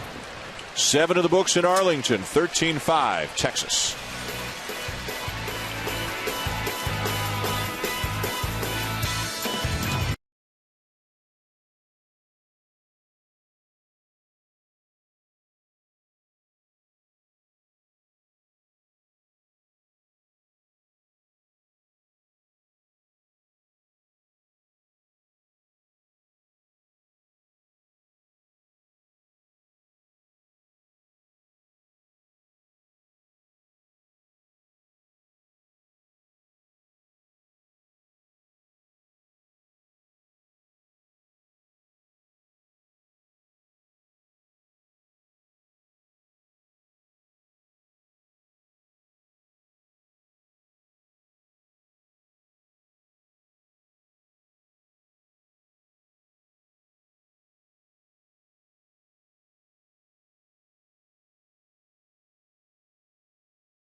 ESPN Sunday Night Baseball is presented by Taco Bell. Sometimes you gotta live Moss. And in part by State Farm for auto, home, life, and banking. Get to a better state. And by the 2012 Ford F-150. Built Ford Tough. Top 8 at Arlington. 13-5 for the Texas Rangers as they lead the Angels. Just tacked on 3 more in the bottom of the 7th to answer the 3 the Angels scored in the top half of the inning. Vernon Wells, who homered his last time up, leads it off against Uehara. And Koji Uehara starts him with a strike. Trumbo and Wells with home runs tonight for the Angels. Nelson Cruz has hit a grand slam for the Rangers. Elvis Andrus has 4 hits for Texas. Josh Hamilton has 3 RBIs. A lot of crooked numbers. 17 hits now for Texas. Wells with a couple of hits, including the home run for the Angels. And if you'd have told Mike Scioscia before the game his guys were going to have, going into the 8th inning, 5 runs with Weaver pitching, he'd have taken his chances. Wells goes after a high pitch and sends it a pretty good ways to right, but caught for out number 1. Well, coming up on Tuesday night at Dodger Stadium, our buddy the Bulldog is going to have a fun time. It's Oral Hershiser bobblehead night at Dodger Stadium. You got one up here. Look at the look of determination. Can you see that? I mean, look how nice and smiley that face is, and look at this face. It's like he's scuffing the ball. Oh, come on. You're not saying. You're just saying. There it is. It's going to be a fun night for you at Dodger Stadium. You looking forward to this? I just hope I don't throw a wild pitch when I throw out the first pitch. You know what I was going to ask you? In all seriousness, have you been or will you practice before the game? I will not throw one pitch. I will not play. Will you throw from the rubber or from in front of the mound? From the rubber, for sure. And it'll be high and away. That ball it'll be like, oh, the shoulder doesn't make it. You could be 53. That ball still won't be straight. Is this your first bobblehead yes, in any ballpark anywhere? Yeah. This is pretty cool. Yeah. Hey, I got a question for you. A friend of mine back in Tucson gave me a book. Yeah. A guy in Cleveland wrote it. Something about you stealing some carrot cake. Oh, in yeah. the 5th inning. Yeah, I used to do that after every win. I'd reward myself. No, that's not what it said about every win. It said every 4th inning, the day you were I needed pitching. to keep my weight on. So I always told Mike Hargrove if he caught me. But they had the nice dessert carts to come down and take all the sweets. They bring these beautiful desserts down. There was a little and I got to know the girl that came through. That's I'd give her a little tip, and she'd open the door that was locked between there and the clubhouse. Didn't say anything about a tip. Yeah. This is from like the private boxes. You'd go steal the some private food boxes. in the middle of the game. I'd actually sit down in the private boxes every once in a while. See when you're good, what you can get away with. I was just going to say. Nobody know I was down there. Yeah. I wouldn't sit in the front row. Oh, too I'd late sit in for the back. that. Secret's out. Well, I played with Roger McDowell for, Roger sat a lot of places. Who's going to catch your first pitch? I don't know. My son is actually on a road trip with USC with baseball. My other son is coming out from Washington, D.C. We'll see. I asked if Gibby would do it, but he's the opposing manager. Yeah. So Kirk Gibson. But being the opposing manager in Dodger Stadium, he didn't think it was a good idea to come up there. And so I don't know. Maybe Tommy Lasorda. That ball scoots under the glove of Beltre into left field. Ball never came up for him. And I asked the PR department there at Dodger Stadium, maybe even ask Clayton Kershaw. Oh, nice. Then you're going to hang out in L.A. all week, and we'll catch up with you for our game next week. Sunday Night Baseball, Cardinals and Dodgers. Tuesday responsibilities for the bobblehead, and we decided let's just stay in L.A. the rest of the week. Oops, sorry, Earl. knocking me over. There goes another rotator cuff. Jeez, the bobblehead's brittle, too. We can put glasses on them that I have to have now. There you go. You know you've made it when, Bulldog? I don't know. When you get a baseball card, first of all, is the first big step in the big leagues. I'll tell you what, when you get your baseball card, right, Tito? It's a pretty big day. You can't let anybody else in your locker room know that you have one. Now, if they show this thing in the next inning and it still has its head, that'll be the next sign. Oh.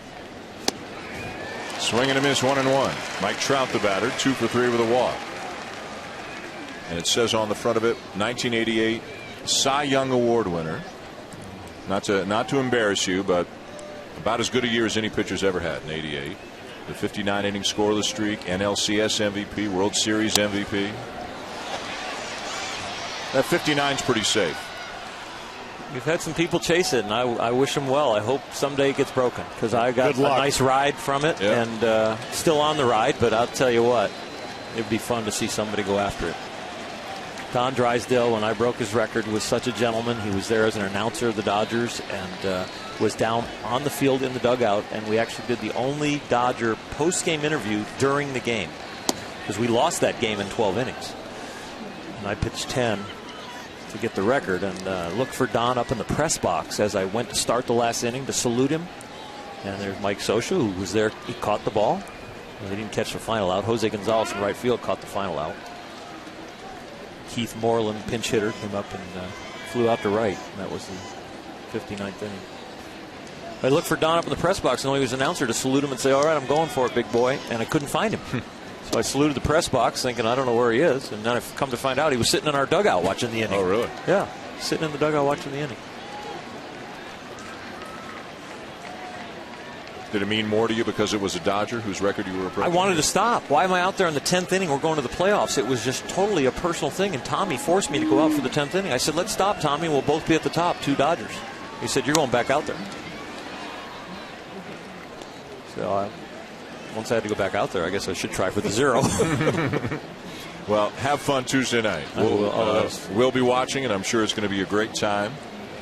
I've got to throw a strike now, because I know you guys want to show the footage next Sunday. Oh, you betcha. As soon as you throw it, check your phone. Yeah. We're going to have you guaranteed 2 texts. Okay. Fouled off again.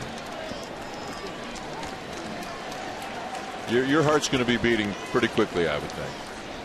Yeah.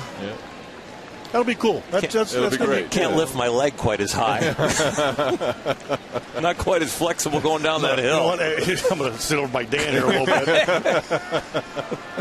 You are a piece of work. And a swing and a miss to end the inning. Going bottom 8. Big night coming up for the Bulldog.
Back to ESPN's Sunday Night Baseball, presented by Taco Bell.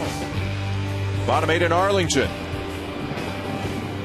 And a 13-5 lead. Folks starting to file out of the ballpark. There's Tito's ride back to the hotel. That guy might take me to Liv Moss after the game. You get into such a good groove. You're working at it. This Tito's first year out of uniform, getting used to civilian life again, and different hour, working out and eating well. He's doing a great job, but every now and again, just a little slip up. Just a little veer. A little slip up, yeah. Here's Jason Isringhausen. Boy, that's a polite way of saying it. Michael Young takes the strike. How about Jason Isringhausen, still going, more than 300 saves in his career. Came to camp with the Angels as a non-roster player, made the team. Their bullpen has been a little up in the air this season, to say the least. Sharply hit ball, speared at second by Kendrick, and Young is retired. And you know Mike Scioscia didn't want to use Isringhausen tonight in a game like this because he kind of has to pick his spots anyway with back-to-back days just because he's thrown for so many years. If this inning lengthens out at all, then he loses him for tomorrow.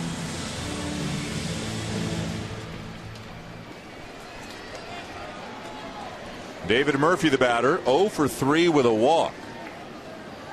13 runs on 17 hits for the Rangers. Murphy looking to get in on the action a little bit.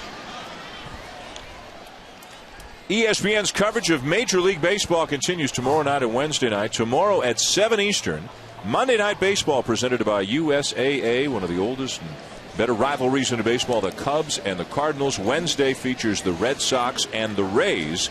Both games also available on ESPN3 and the Watch ESPN app.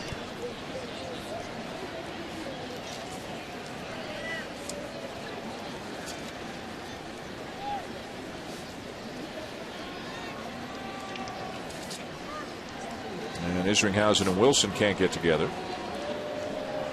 Oh, and you've seen 25 runs in 3 days, 3 games. Start second-guess pitch selection.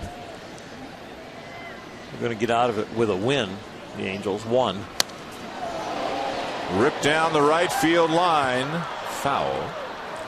Back to that Cub-Cardinal game tomorrow night, our Monday night game, as Joe Nathan gets up now in the Rangers pen to get some work in.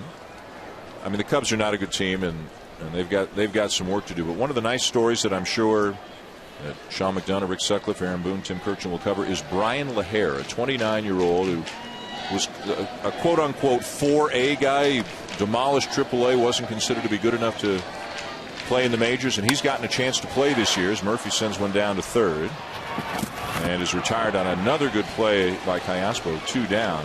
And Brian LaHare is putting up all-star caliber numbers for the Chicago Cubs this year, playing first base. There's always a good story. He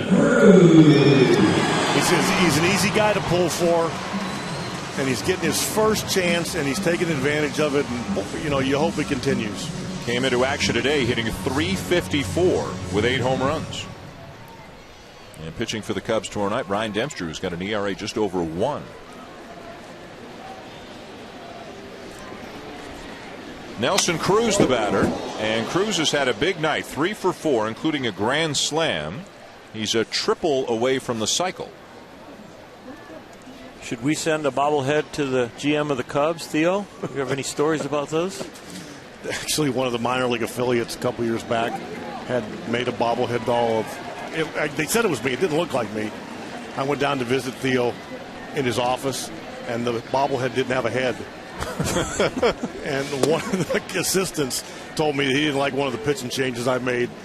And pulled the head off your bobblehead. He knocked it right off. He debobbled you? Yeah. Really? Wow. Where'd your bobblehead go, by the way? Where is it? I'm not letting you debobble me.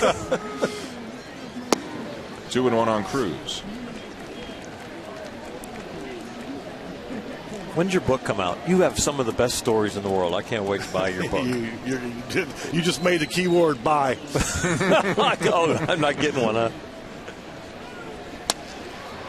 Into right field, another base hit for Cruz. He's 4 for 5. Let's go down to the field with Buster Olney.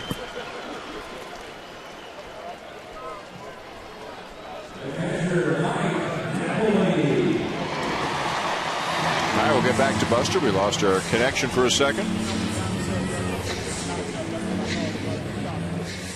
Sports Center coming up immediately following the conclusion of this game. Steve Levy, Chris Berman. A look at the NBA action today, a Game 7 and a Game 1 of the second round. Busy day of baseball. Steven Strasburg, the Sunday conversation. Boomers on Sports Center. Here's Napoli, 2 for 3 with a walk.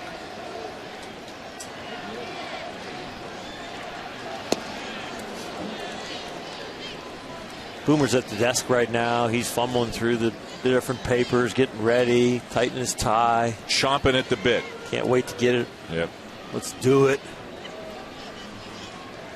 Love the old videos of him when ESPN first originated back in the day. Yep. So fun to go back and look. With the big yellow blazer on. He always enjoyed himself. Oh, he has a blast on the air. And you can tell. Mm-hmm. Yep. And I mean, it comes across that way. Just missed. 2-2 on Napoli. He visits so long with the players and the managers down on the field that he barely gets it up here for the open. He runs up. We're up here half hour, 40 minutes, hour before, filling out our scorecards, getting ready, and he's like, is Boomer going to make it for the first inning? Another hit. Napoli's third of the night. Cruz around to third. Man, oh man. And when Mike Napoli starts serving balls into right field, you know it's a long night. We said he never hit one, yeah.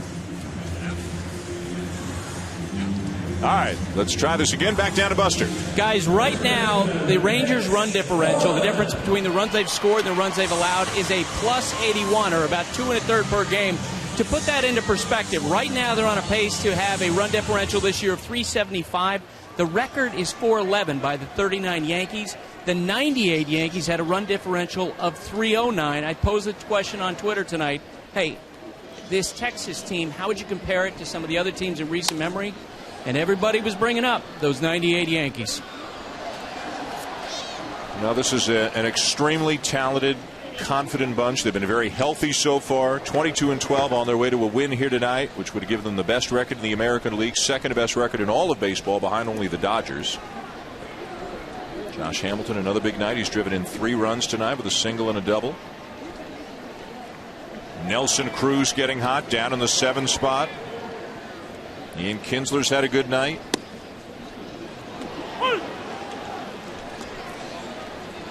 They are loaded.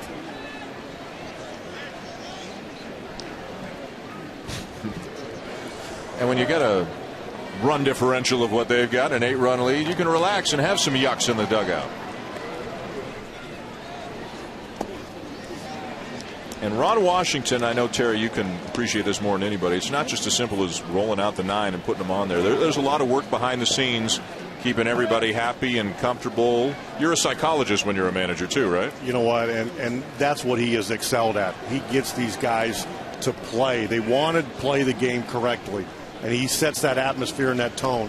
And he's done a terrific job of it. He's having trouble getting a word in here with Josh Hamilton, though. I'm guessing that Josh Hamilton either wants to hit again or doesn't. And whichever one it is, Wash isn't agreeing with him. Wash is the nicest guy in the world, but when he puts his foot down, he can put it down with the best of them, don't you think? He'll tell you that. Foul back. Yeah, Wash gets a lot of credit. Nolan Ryan gets a lot of credit. But John Daniels, general manager, has done a great job. I was here, part of the front office staff when he came on board. He was just a young, very smart guy, wanted to learn a lot about baseball. He kept his mouth shut. He kept his ears open. And he, we all talked to him and schooled him. But he learned it, and he had the growing pains early on. But he has really put it together as a general manager now. And I'm going to tell you, we saw Mike Maddox there sitting next to Wash. Wash. At the same time. Jackie Moore, his bench coach, is as good as there is in the game. Yeah. Reminds me of an old guy named Chuck Cottier who used to help me. And when you have a bench coach like that, it's so invaluable. They got a lot of good pieces. We can sit here and talk about the roster, and there's no holes in the roster. They got a lot of good pieces on the bench and in the front office. And they don't have many holes in the whole organization. There's a reason. Their bullpen is really good. But there's a reason. It's not just luck that they haven't given up very many stolen bases. That's the staff paying attention to detail. Yeah. That's all baseball wants to see is Darvish picking up a knuckleball that Neftali Feliz is trying to show him right there. Like he doesn't have enough pitches. Inning over. The Rangers leave 2 men on, and we're going to the 9th in Arlington. 13-5 Texas.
Top of the 9th inning, Chris Berman, Steve Levy, Sports Center comes your way as soon as this one is over, and it's 3 outs away from ending with the Rangers leading the Angels 13-5. And as we go to the top of the 9th, some changes for the Rangers. Maybe the conversation was about whether Josh Hamilton would play center field or not. Maybe they were just having some fun. Craig Gentry's in for Hamilton one way or the other in the 9th inning. Alberto Gonzalez takes over for Elvis Andrus at short. And the closer for the Texas Rangers, a newcomer to the team this year, Joe Nathan, who has not pitched since Thursday, comes in to get an inning of work. And other than when he has pitched on back-to-back days, he has been very good. And as you can see, has not allowed an earned run in his last 9 appearances. And scouts have been raving about him around the league. That the arm strength is back, that the slider's got the bite, and when you get the arm strength, the arm speed back, it does make the breaking ball better. And the outcome of this game, we already know. But what the Rangers don't want is for him to have a long inning. I'd like to keep him under 20 pitches.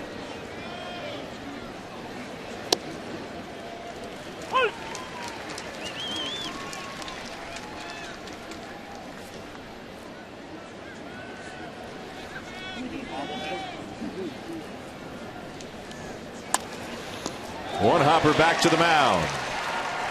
1 down.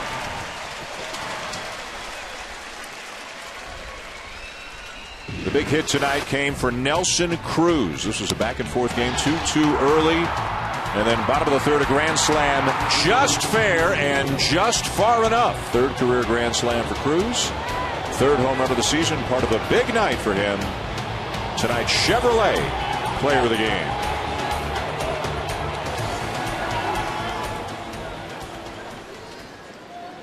Wound up with 4 hits in the game. Here's Albert Pujols.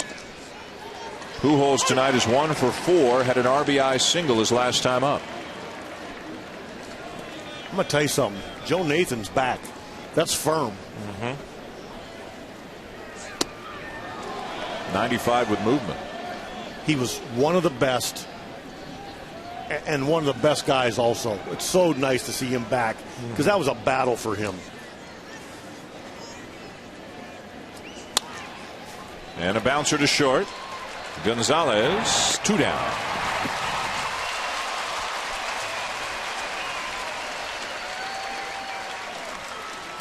And a 1 for 5 night for Albert Pujols as he stays under the 200 mark.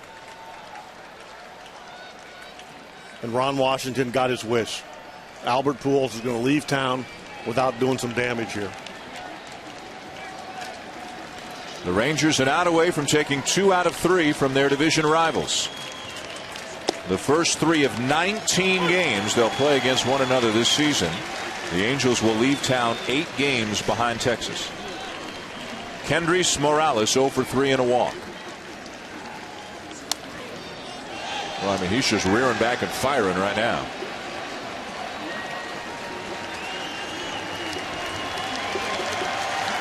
What a good decision by the Rangers. I mean, it allows Ogando to come in at 7th and 8th with that swing and miss fastball and breaking ball. I mean, they're loaded.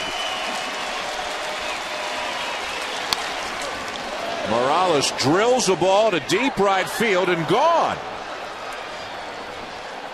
Number 3 on the season for Morales, and it's 13-6. It's an example of why closers in blowouts, when they come in to get a little exercise, sometimes give it up. They into the game, they're throwing 94, 95. They get to a place where they can put somebody away. They're just not going to show the league what they're going to do. They're just going to keep attacking you. And the hitters know that. The pitchers know that. But it's okay. Nathan doesn't like the stats. Kendrys Morales does. That's the swing of a guy 2 years ago that drove in over 100 runs. Yep.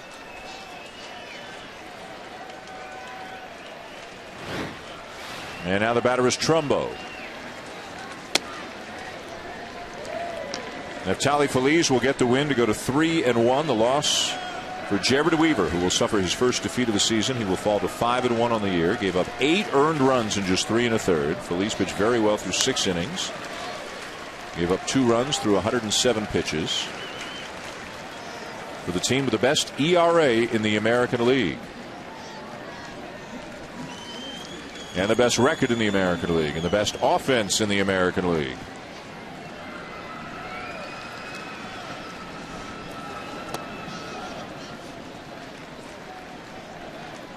One week from tonight will be at Dodger Stadium, the Cardinals and the Dodgers.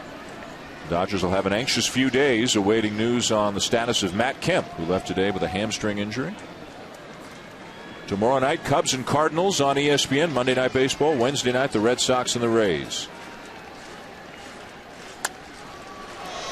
Popped up back of the plate. And out of play.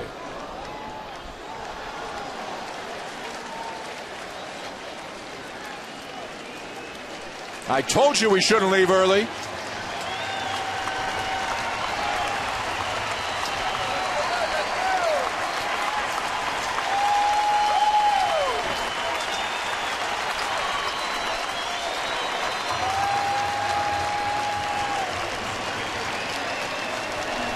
Again, a strike away.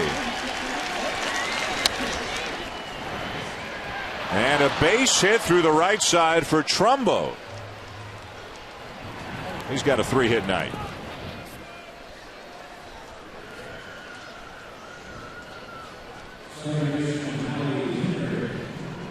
Not a hard hit ball, just hit it the other way, and the Rangers were playing him to pull. Kinsler was more over towards second base. They had a big shift on. You're seeing that more and more, with especially some of the teams that are a little bit more progressive in their thinking. Is Howie Kendrick 0 for 4.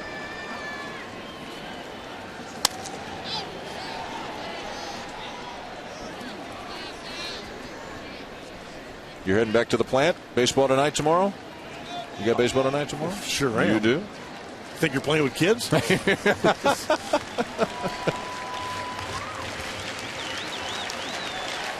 What time are you on? 10? I'm on the whole night. Are you? Yeah. Wow. I won't miss a minute.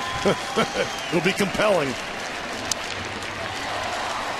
Take a bobblehead with you for the set tomorrow night. Oh, yeah, perfect. Thank you. Yeah, like good idea. Yeah, the light bulb just went on. Couple did. Couple.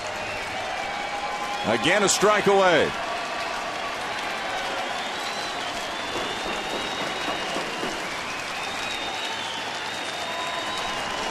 Another sellout, another big night offensively for the Rangers.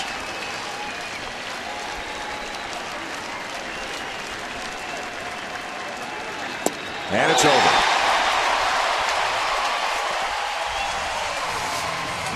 The Rangers take 2 out of 3 from the Angels and raise their record to 23-12, the best in the American League this season. Coming up next, stay tuned for Sports Center with Steve Levy and Chris Berman. This has been a presentation of ESPN, the worldwide leader in sports. For Oral Hershiser, Terry Francona, and Buster Olney, I'm Dan Shulman saying thanks for watching and good night from Arlington.